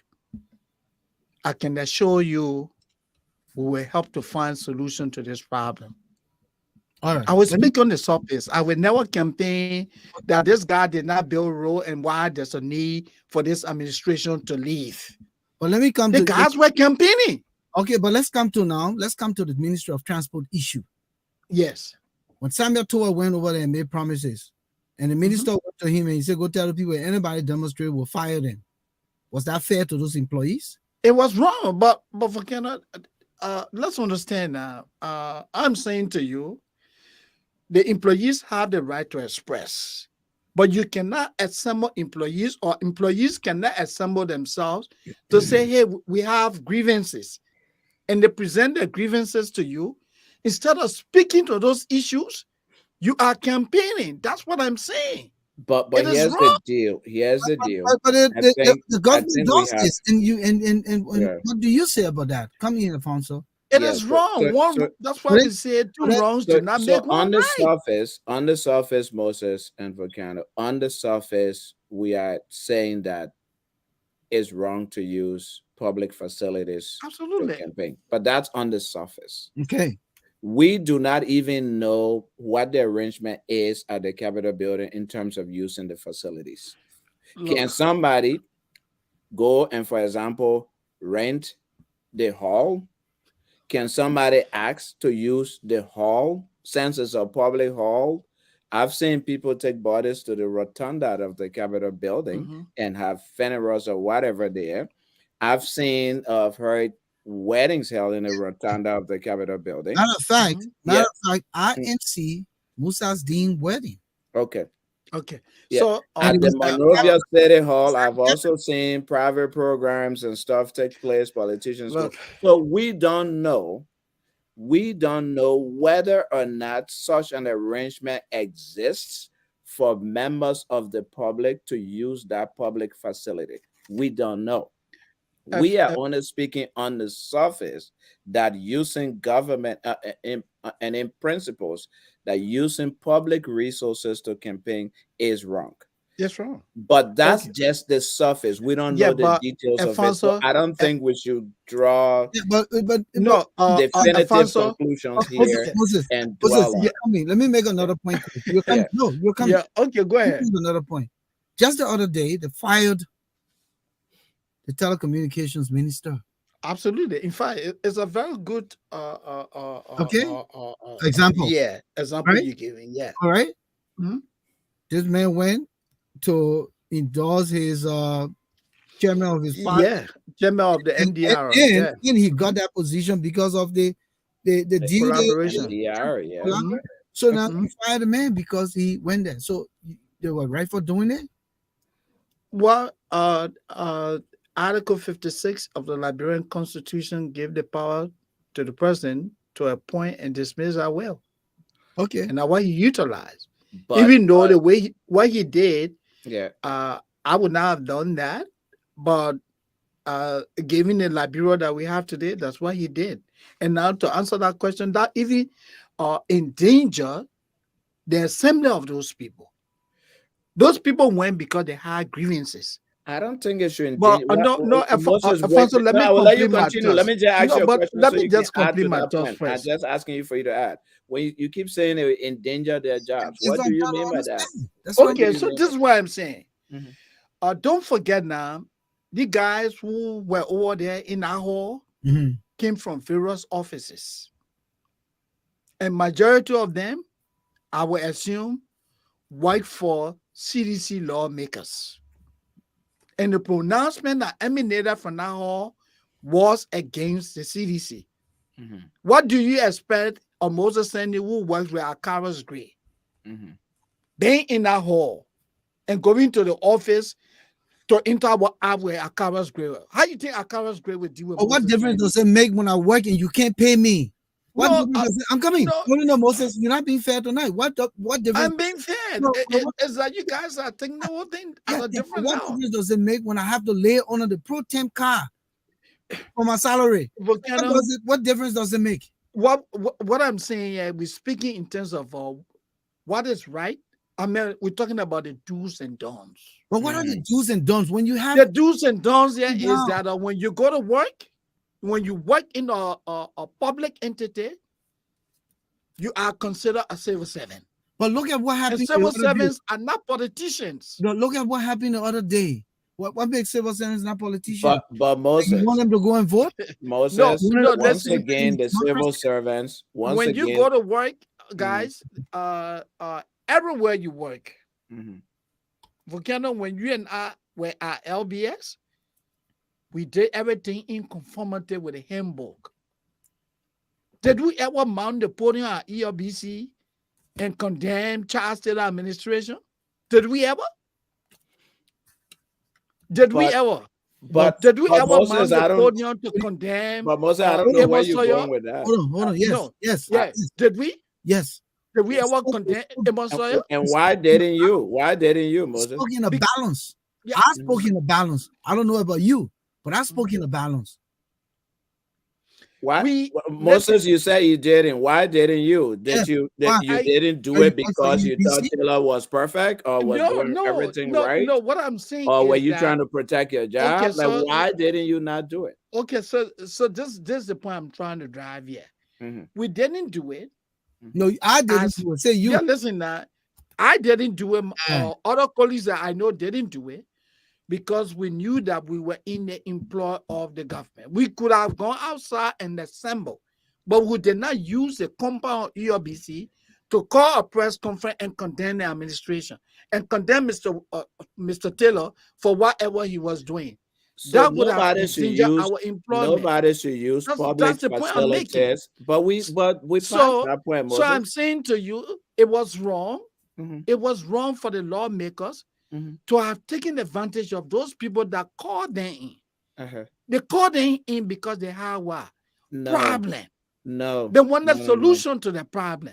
Yeah, but not to go and tell them that, hey, the ports in the country are not functional. We need a change in government. Yes, in 2019, you guys assemble here and endorse me. No. All right, Moses. That's abuse. Moses, I think let's give a little bit of background and context. No, but I'm helping you. That's abuse. Yeah, let's give context to this. Yeah. It's abuse if you drag people, if you, the boss, drag people to a hall and say, come and listen to me. I want to talk to you. It's not abuse if the people that work with you invite you into a hall and say, here are our grievances. So that's the one point. The second point, Moses, is that The lawmakers, I've watched some of the videos. Yeah. Did not invite the people into the hall. Said, "Come, we want to campaign." They did Mhm. not arrange a campaign gathering. So As they let me finish. mhm. As they were coming to work, Hmm. the Employees. The employees workers. met them. Some of them even at the gate and walked with them and were making political statements. Yes. They were dancing, they were singing, they were thanking Yombly for endorsing Buakai, they were That was right. celebrating Kun and all of that. So the engagement was done by the workers, not by the legislators. So So let's correct that point. look, Because you Alfonso. say you don't have a right to drag people into a hall. They Look. were not dragged into a hall. Now I'm coming. Yeah, go ahead. The other thing is that we all agree that nobody should arrange and organize a political rally or use government resources Facility. to do that. But here is what happened. The government workers invited their people, their leaders to the room to make their, appeal to There's them no, to yeah. address their concerns. Mhm. Now, you talk about so it wasn't like government officials drag employees against Okay. their will So, to the Which room. is an so abuse. when I say Yes, abuse, which let could me be an explain it. abuse. So Let me I just no, wanted to disabuse us no, of that no. claim that it's So an abuse because it it's not was, an abuse. and let me Now, explain if myself. the second point I want to make is nobody But should use government let me facility for hold campaign, on. whether you used it to endorse George Weah, who is the current president, or you use it to endorse opposition, it is wrong. That principle has been laid down and established. Mhm. But one thing we must know, you made a lot of assumptions here I that didn't you make believe that assumption. some I of was those an people assumption. work with CDC people, Oh, come on, which man. I mean, you don't know I to mean, be true. Alfonso, You don't let's know be that to human. be true. No, Alfonso, let's be human here. And let Yeah. me tell you guys, I don't think anybody and that work with no, CDC Alfonso, legislator will go hey, endorse Dar Dale or Yumli hey, Kanga. I think hey, the man, CDC people stay in their hey, place man, and that people were there. hey, That's my man. assumption. Look, man, Alfonso, let's be human, and yeah, let's be human. So what I'm saying here is this: I use the word abuse deliberately, Okay. and anyone who follows this discussion, will watch that tape, Mhm. will agree with me that the lawmakers abuse those people. What do I mean about that? They call them in, the workers call the lawmakers in because they have a problem Mhm. and they want a solution to the problem. What's the problem? When, hey man, do you want me to repeat myself No, again? because It and how just you becomes know you necessarily call them repetitive. in risk a So, problem. so Alfonso, the point I'm making here, Mhm. the guys are not assume that they have problem with salary. Mhm. Hypothetically, they have problem with salary, transportation, maltreatment, on the job and whatever, not getting office supply or whatever. Those were the issues. We are only assuming that those were the issues. Now a lawmaker comes, mounts the podium, and say, "Hey, we need a change in government because Mr. Weah is underperforming." Doesn't that defeat the purpose of that meeting? That's the only way we The can workers, address your no, problems. listen, no. The workers did not call them in to come and say, well, Wearing the same worker the jeering. worker called those Wearing the people in same, because they wearing the had same worker jeering. Wearing the same worker celebrating what they were saying. celebrating what? You sat down here, you heard the people jeering. But But I don't want you listen. I think maybe you look, want. John, man, let me Let me make this. you guys know me. Let me make this point. Let me make No. this point. Let me make this point. For tonight, Yeah, I don't want I'm you on to the listen. side of the government. I don't care where you are, but what I'm It's saying, not on the about side of side government. of government. We you're don't not have on two side of sides. government. Yeah, no, I'm Making letting you mistakes. guys know that those Let me make people this. broke the laws. Let me make They this broke the point. civil service law. But let me make this point. The point is, maybe you should use the word took advantage of the opportunity to That's campaign. abuse. But let's don't use the When word abuse. when you take advantage of somebody, when you use Taking advantage of somebody. doesn't mean you abuse. So let me better explain myself. Abuse does not necessarily mean you forcibly take people. When you exploit people, to satisfy your selfish objective, that's abuse. And that's what Moses, those lawmakers did okay, to those people okay, that assemble in that hall. okay. The lawmakers, the General Assembly Hall Mm-hmm. It's not meant for campaigning. Okay. The So, workers assemble. When they mm-hmm. met the lawmaker, they say, "You come and listen to us." Mm-hmm. They assemble there. Mm-hmm. They didn't invite them to come and say, "Come and endorse Joseph Boakai. Come and endorse the other person." They assembled those people because they had a problem. And Yeah. our lawmakers mounted the podium. All right. Instead of speaking to the I don't problems think for which I they don't were think called, Let's not, they Volcano were making campaign 5 statements. seconds. let's not That's revert to the abuse. people. Yeah. Hold on. So, Alfonso, you said it right. Yeah. Those That's people, campaign. hold They on. were making campaign statements. That's abuse. But Moses, hold on now. Why are you being a little bit zealot? Listen here. Let's come back to the drawing board. The Yeah. people in the crowd, like you said, and it's just clear cut sense.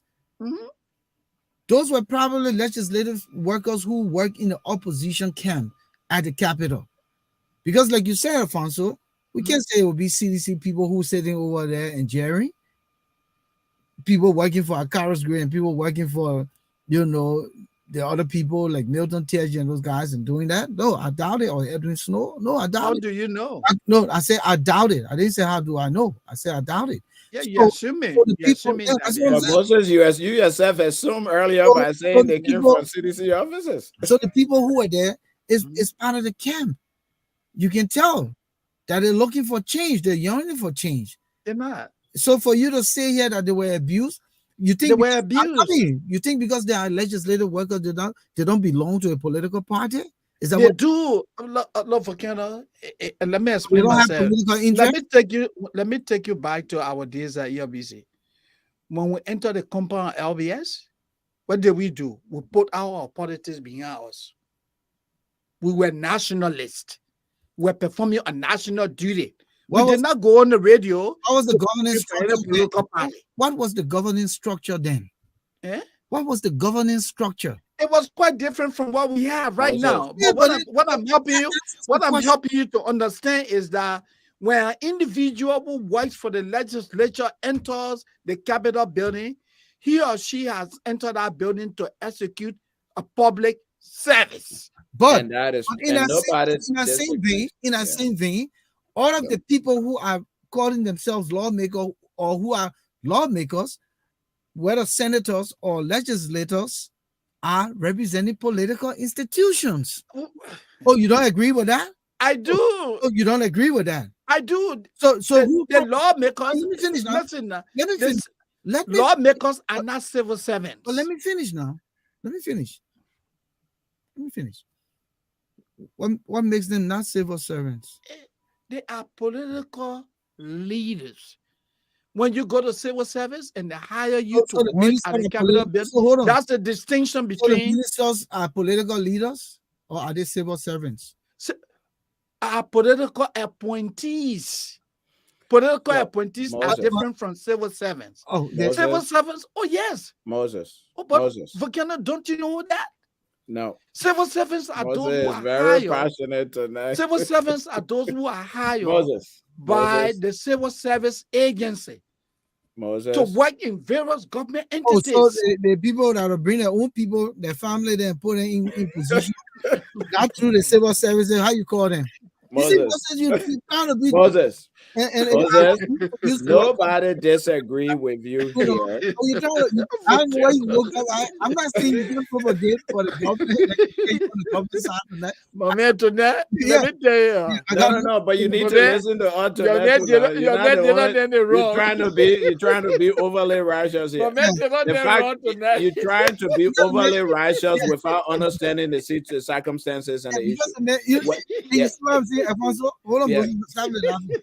The man is saying that everyone who is a civil servant went through the CSA, the civil Yeah. No, service that agency. is not They even made true. it, but the minute that the legislators in and the people that bring in the family and say, "I'm gonna get a man job," they may Yeah. go take public tests. Ain't But there no then civil test. service he test? getting civil service, he getting Yeah. civil service salary. That one is not And true. you know what? Yeah. No, Yeah. man, listen, you have Moses. collapse of governance. Mhm. And when you have a collapse of governance, then this period that we're in right now, this very period up to Mhm. October 10, nothing gonna be straight. You can't follow really? the rule. You can't follow the books. In as much as the elections You commission, gotta follow the did- book. but listen to me, Moses. In as much as the elections commission Yeah. has made its pronouncement, about campaign and what shouldn't be, Yeah. that's way water under the bridge. The time has passed. People were the sitting government was campaigning years. Does that make it right? It's not a matter of making it right. What I'm saying, nothing. No, but we want a better Liberia. You're not going to make it right now. Moses, we all want a better Exactly, agree Liberia. with that. Here is the situation. We are assuming that somehow the staff We us gotta of wrap the, up because we gotta go to whatever. I know what Yeah, type whatever of country is country, this. Just Yeah, go ahead. 10 seconds. We are assuming here that legislators, I mean that the staffers, the legislative staffers went to the legislators and said, we are not getting paid, we're not getting salary, we're not getting this. Mhm. That is an assumption that is likely is not true. And here's the reason why I said that. It's not true with what happened today. Yeah. What happened today from the videos that I saw were those staffers themselves leaving their offices and going to the gate and to the parking lot to meet and engage with the legislators and dance and march with them into the chambers.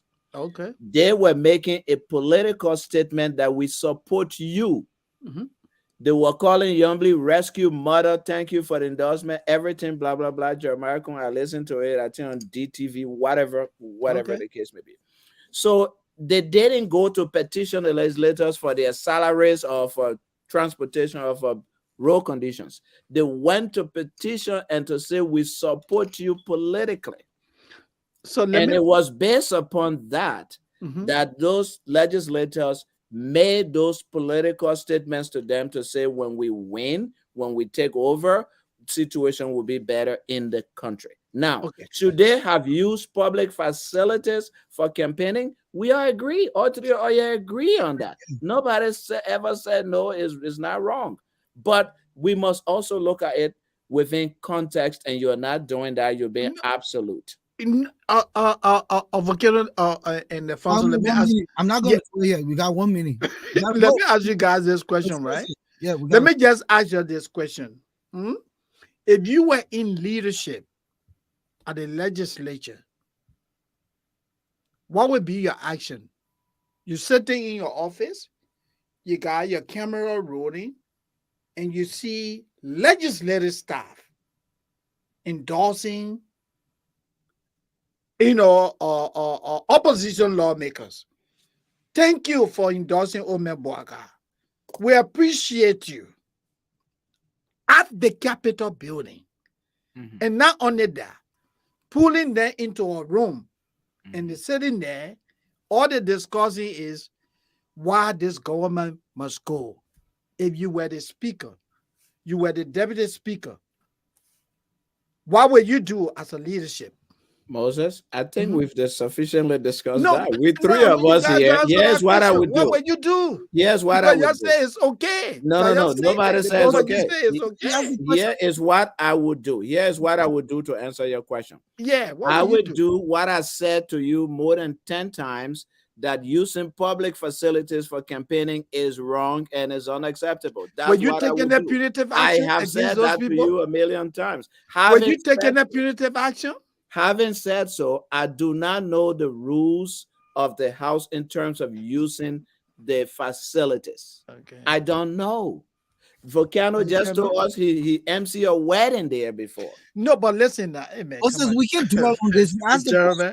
I'm not Just asking you. let's move on. This is not Moses. somebody coming to say, I want to Moses. have my birthday party. Moses. You said it, said the people Moses. walking through the door, people reaching out to them. Moses. Yeah, let's move forward. But you guys are in the wrong. I'm answering your question because I'm not in that position.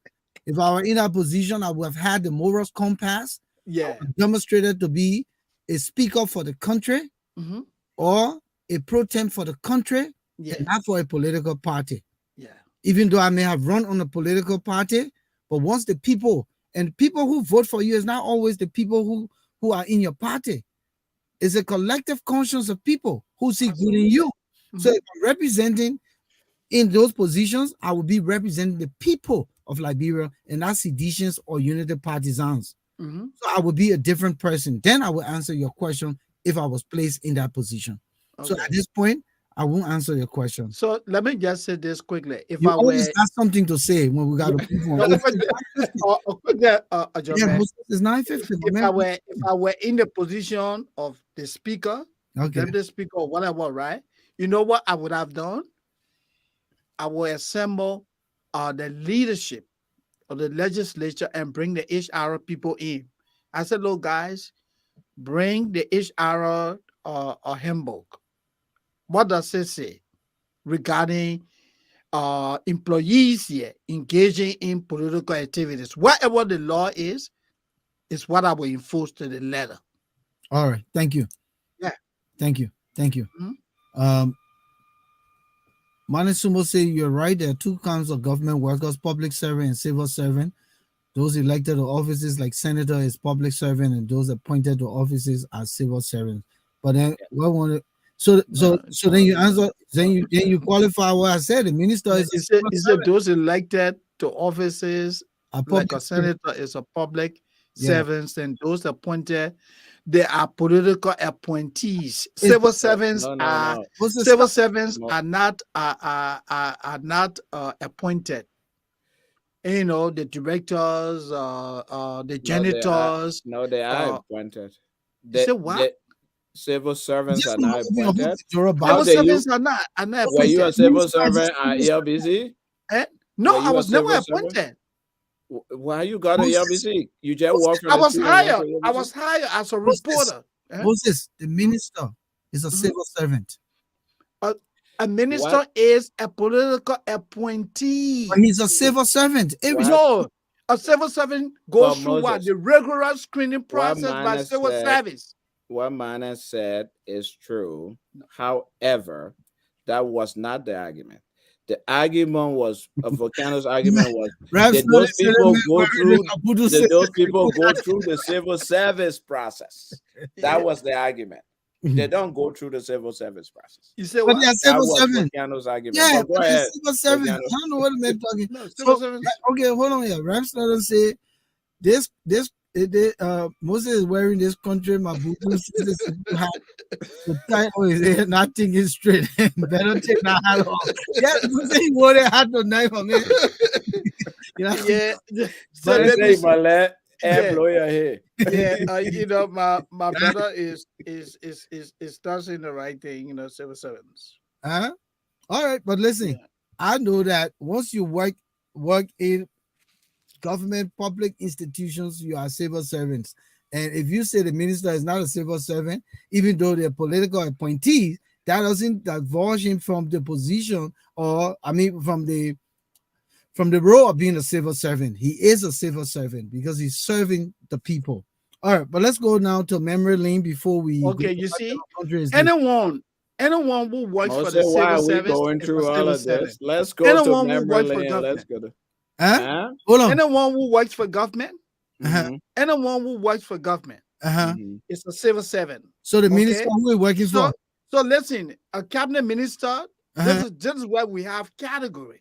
Oh, so- A cabinet minister is a political appointee, but he's not a civil even servant. though he works for government. But But that Moses- person Moses falls in the said But government. what category you of just said contradicts what you said. You just Anyone did who this. works for government, that's what you said. Live for Yeah. millions of people watching. You said anyone who works for government is a It's a civil civil servant. servant. So if that is the broad, Yeah, Yeah. then the minister who works for government is a civil servant. He may be politically appointed by the he's president. a public servant, he's a He's a political public servant appointee, but he's appointed civil by the servant is the government. general term. Now, Okay, the let's people let's work. move forward, guys. My man, Oh, tell but- her that Mabudu says But you brought your own definition.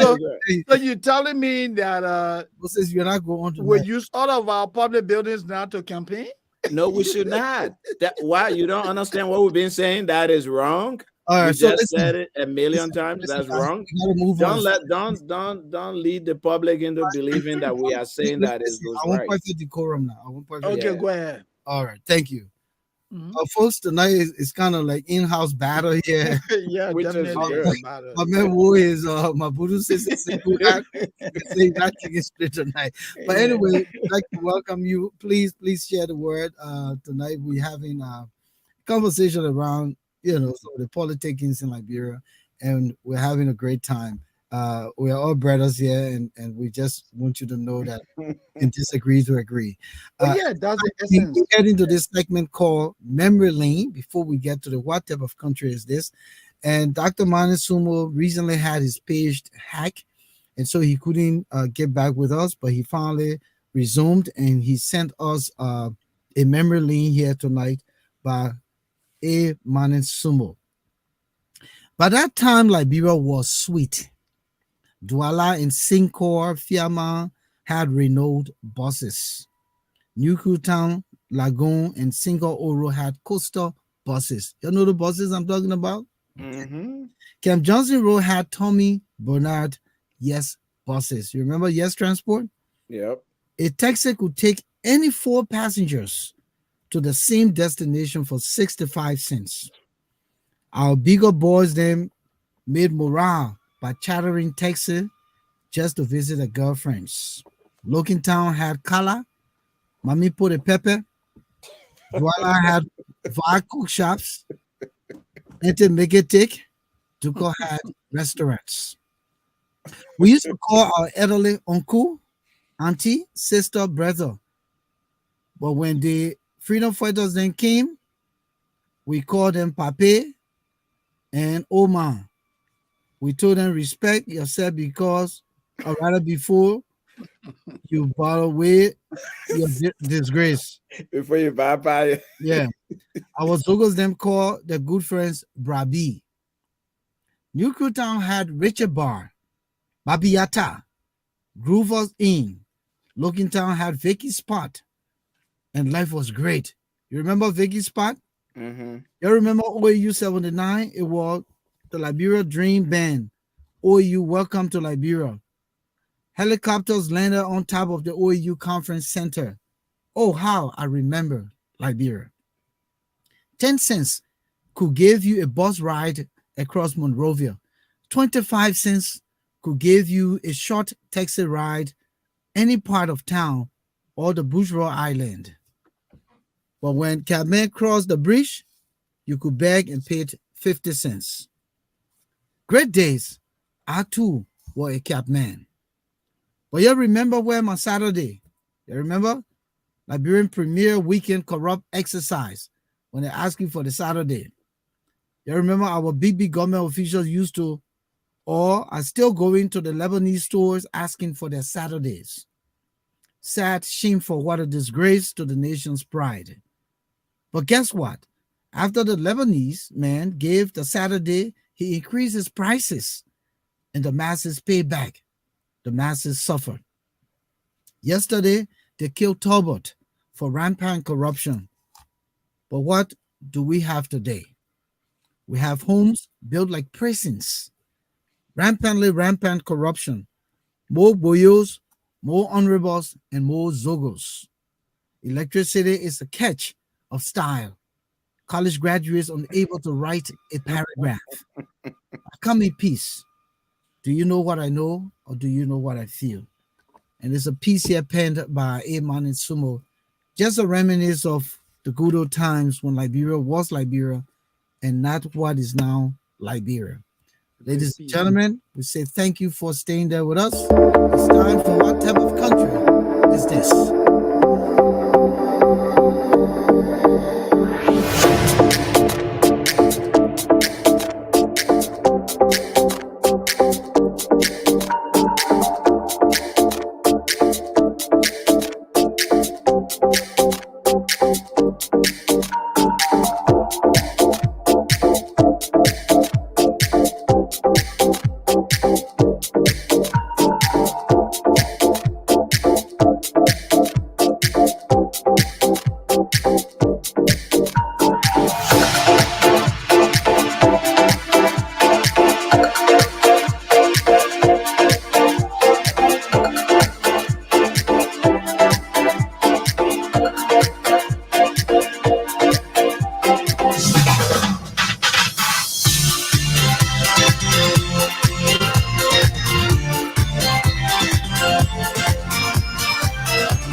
guys. Listen, what type of country is this? Let me kick it off.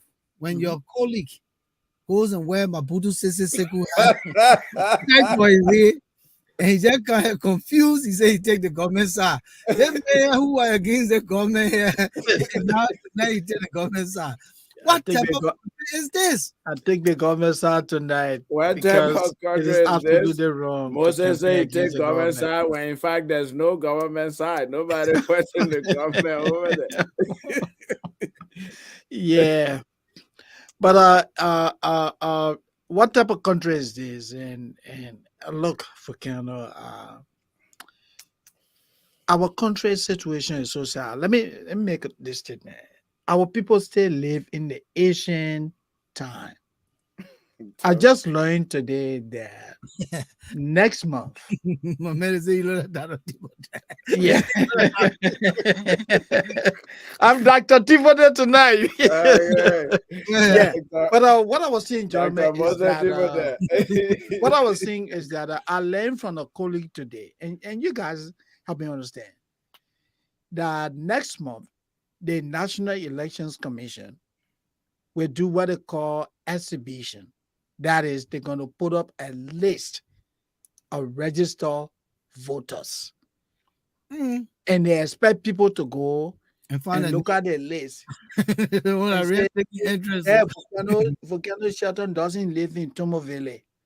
Oh, Moses sent it a Guinea man, so he doesn't qualify. Volcano, you tell me, a country of almost, let's say a little over 5 million people, let's say hypothetically 3 million people register. Do they have the time? And do you know how long they ask the people to go and verify? 5 days. Are we not living in Asian time? What type of country is this? Why are we so primitive in today's world? But you back in the government now. So what type of country is this?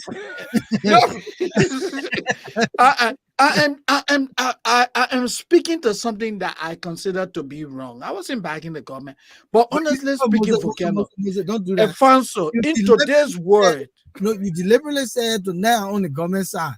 Yeah, because people did something that is wrong. Okay, but let's I go stay back in to defense of that. But John, man, what I was saying, in today's world, man, Volcano, you expect to go to NEC headquarters, you're going through the list to see whether Moses any lives in Tombo Village or not. No, Moses, that's not how they're going to do it. They will put it in newspapers, they will put it on stuff, they will put it in the communities. That's too archaic still, man. Do you know the number of volumes? All right, Moses, let us move away from the yeah. So Moses, that's not to take out that hat. I am my man, Ram. All right, Emmanuel Jackson, what type of country is this? Every election cycle, politicians engage in ethnicity and not on the issues of the needs of the people and share values. Absolutely. Rams Norton, what type of country is this? The president will get in his jet and tell Colasco and Finda, tell them I'm coming back because the tension will be Ray. We can't stand tension. You're going to come back from Ghana. Wow. What type of country is this? Raymond Clark, what type of country is this? The millionaire presidential candidate can't find running mate. Yeah, what type of country is this? Yombi as the millionaire candidate, have you forgotten what you did to me?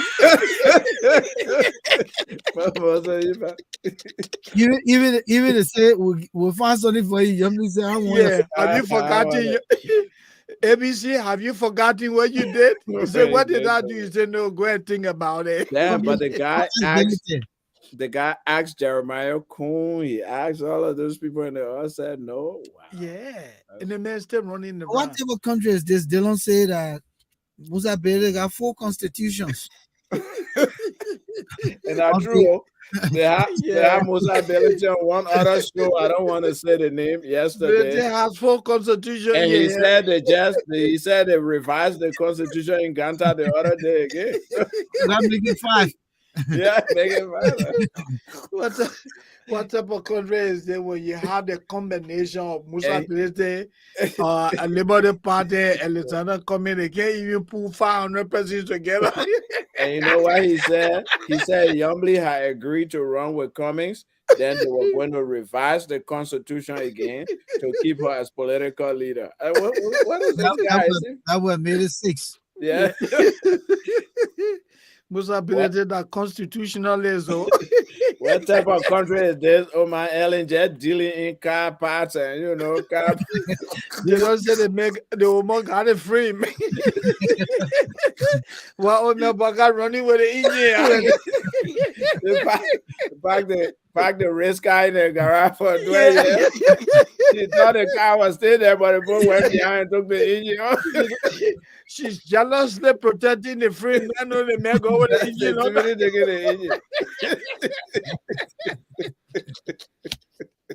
Oh my Ellen Johnson said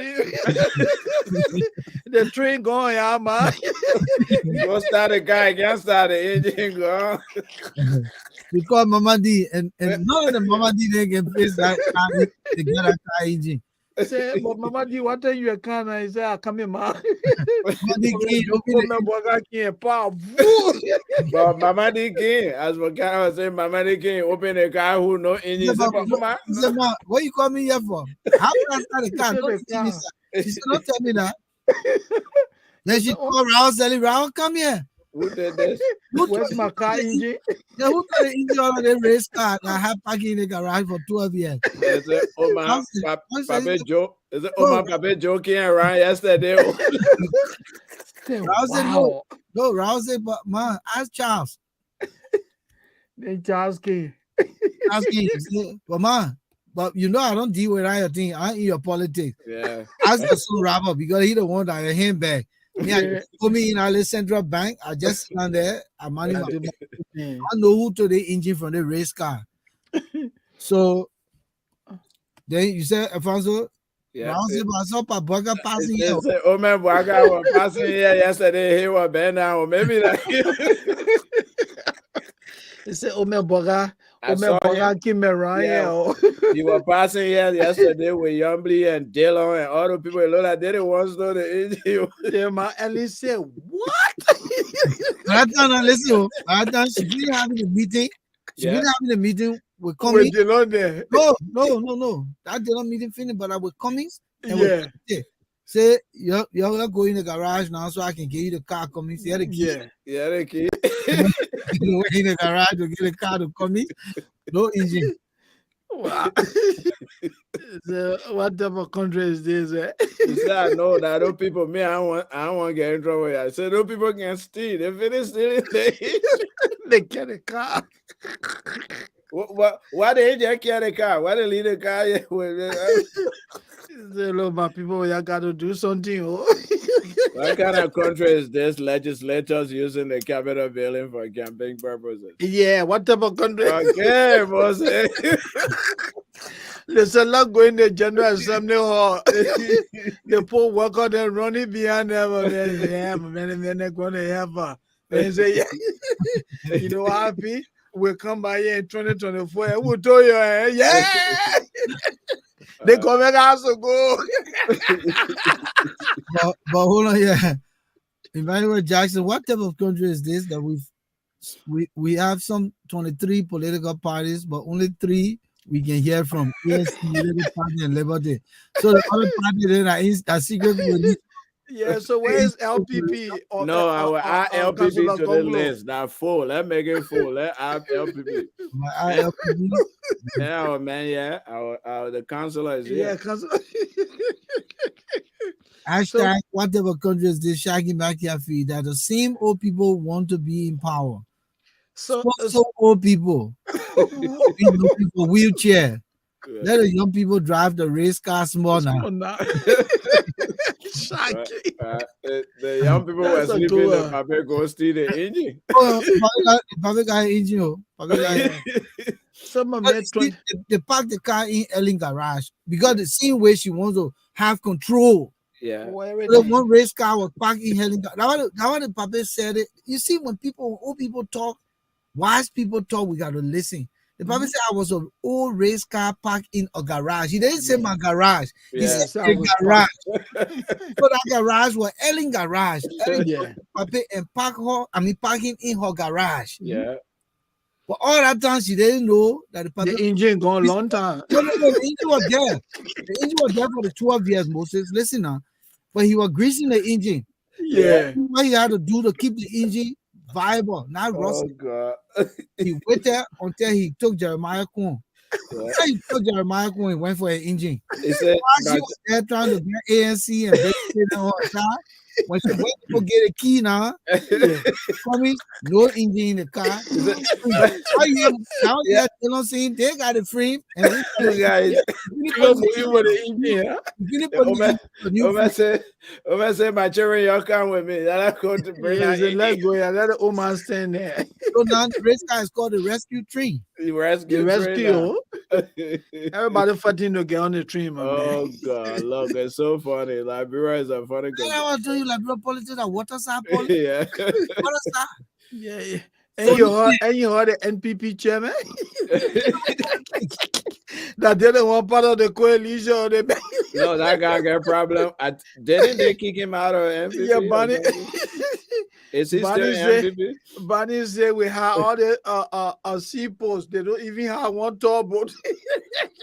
He's right though. He grew up in Kepamas. Yes. Yeah. So what he was saying about that. And then you exactly what he was I talking mean, but we about. got nothing in our country, man. What type of country is this? Mhm. Giving Cummings and we are broken heart. He will He will reduce so reduce much that Like, yeah, that Broski. Bronsky daughter will look like brothers and sisters. When When I see Cummings coming walking like Holy Holy Spirit. Spirit,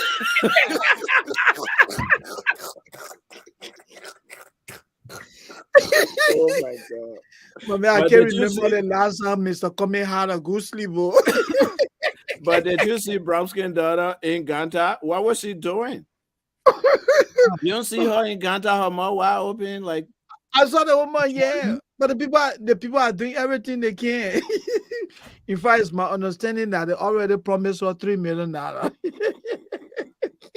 run as to run as running mate. Oh yeah.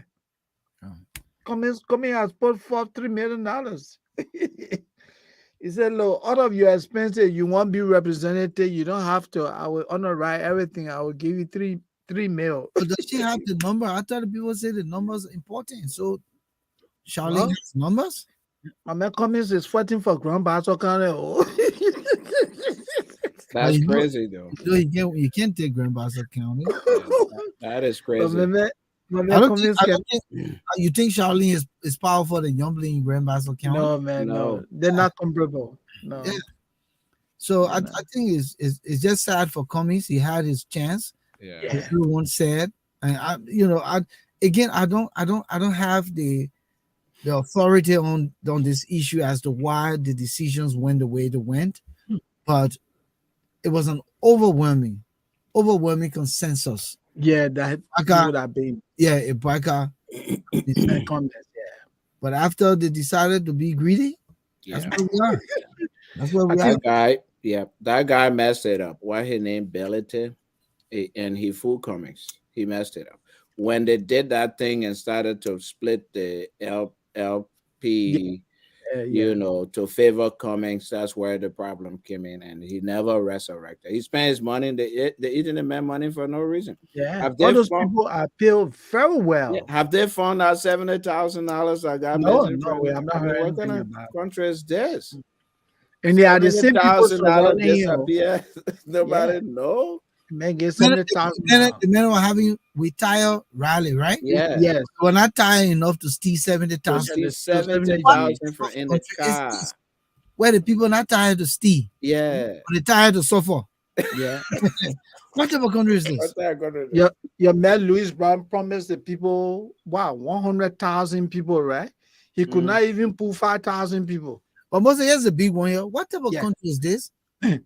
No, what type of president is this? That he only build small park then, but he can build Yeah. stadium. Yeah, go here, right?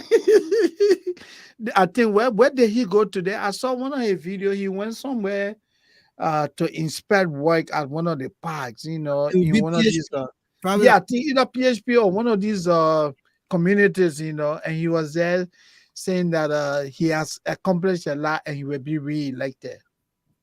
no. you know. Okay, no. For that statement, it Mhm. was at the Claratown. Oh, okay, yeah, Clarendon, yeah. But He has Colasco was accomplished a interviewing. lot. Yeah, So he can you has imagine accomplished a here? The Mhm. man, the man will not accept questions from the media, No. but he will accept questions from Colasco. Mhm. Is it Colasco because were asking him questions. yeah, Yeah. Colasco was the one, and the media they were just there standing and just sucking whatever information, but they were not asking questions. Wow. And he does that. Colasco had exclusivity to him. Of course, they went to school together. I watched that tape. That how come I got to know that the both of them went to school? The president Well, said it. well, that's They- stuff. no, Mhm. I think Congress. That's where they went to Muslim Congress. Muslim Congress. So Congress. yeah, the president himself said, "Look, Colasco, you remember when we used to go to school at Congress?" I said, "Oh wow, how far this guy, have come." And so they attended school together. Now, this is why sometimes we say, Mr. Weir communication thing is fractured. He has all the good boys in the country who speak better than Colasco, but he chooses to use Colasco to do interview. This is the question that the man asked the president. I was listening to him. He said, "Mr. President, where did you grow up?" I said, "What? How do you use the word date?" Then Past And the tense. verb following that he's- is in the past. yeah. Where did you grow up? Why can't you say where did you grow up? Because you don't know. You say why you can't say it? Because you don't know. Then we are answer. I grow up. Yeah. Yes. In fact, you watch your tape. But Colasco, what he asking for? I grow up in Gibraltar. They may ask the president, "Mr. President, where did you grow up?" I said, mean, "Hey, George, yeah." let's put it this way. Let's put it this way. There's no Yeah. prestige to this. There's no prestige to the presidency. No. Even President Doe, who came to power, understood the strength of the media. Yeah. Doe was not afraid that he couldn't speak well in the heyday of his coming to power, but yet he surrounded himself with the Alhaji Krumah, the Victoria Raffle, the All those smart Winston boys. Smith, Victoria Boys, Christopher. stupid name. You know, Yeah. when Doe went out on his nationwide, Steve McCoon then followed. My papa had Aaron Curry, runs, Charles Bale, all these. Kwame Clement, all the boys. He didn't take somebody from Zwedru or Tuzon and put him behind him to be a press man. He didn't do that. Yeah. He was president. I don't even see the press secretary. I don't even know if this guy No. is working. There's The Ando Kelman president- or something. Yeah, Solo Kagbe. I don't even know. No, the man is there. What type of president is It's this? this. The entire communication thing is broken apart. Well, What type they of don't president have. is this? They don't have anything What to what is the communicate. archive this man is creating for his presidency? Is it depending on social media to be the archive? I think that's why he's doing. They should have a real team that tracks If you this. want to do assemble good documentaries, the commentary alone coming from these people is so substandard that no one's going to rather use them to assemble a documentary. Mhm. What's wrong with this president? When is he going to learn to understand the power of the media No. Volcano. He doesn't. Man. and create and tell Scholasco, say, hey, you my butler, stay in your lane. Yeah. How can you allow someone who is just a mere messenger to you, functioning as a reporter? The man told you when he was running for office that book is not important. And that's why he's demonstrating. Period. Oh, but here's the other thing he said at that place. He said he came to power, he didn't do nothing. So now the little small thing that he's doing, why would make the people vote for him? Oh, So he said that. He said that in that very interview. I came to power, I didn't do anything for the Liberian people. Now that I'm in power and the small one they are doing, what made them vote for me? But let me go this quick. What type of country is this when international journalists enter Liberia? Moses, you'll find some white or black American US guys just write few questions to ask me out. No way he would run from them. Yeah, man. Yo, that's what, man. Damn, my man, Snotto right going strong tonight, my man. Man, I think that's about it, man. Let's call it a You night. say you never gave it straight, oh? I gotta go. Yeah. I gotta go catch up with my Western Conference Finals. Lakers. Yeah. Denver. I don't want to spend time yet. It was a great show, guys. It's over. I mean, it started though. It started. Yeah, Yeah. so I want to go catch some of them. Yeah. Okay. So So everybody yeah. enjoy. Colasco started with one fake cell Fake cell phone. Producer. Producer in that interview, he gave one chick. Why he gave one Yeah, chick? yeah. He said when people ask him, no. He also Oh said yeah, he gave chick. Yeah. when you ask him question, he can't answer. Then he give Yeah, you. he- Can you yeah, imagine the yeah, president like giving people say chick. something Yeah, like that? Yeah. Can you imagine that? that's Can what you the president said. Yeah. Let's take the last one here, Shaggy McCaffrey. What type of country is this that the president surrounds himself with so stupid people who are making the decision for the country? Absolutely. Yes. What type of country is this? Yeah. Yeah, All right, guys. We'll catch up here on Friday by the grace of God. definitely. Hopefully, we'll circle back to determine what we're going to be doing. Again, we want to thank all the folks who joined us here tonight for this broadcast. We'll be back here. Moses, Alfonso, I'll say good Great night. show. Great show, guys. It was a pleasure. Thank you, brothers. All right. Enjoy. Mhm. All right. Yeah. Another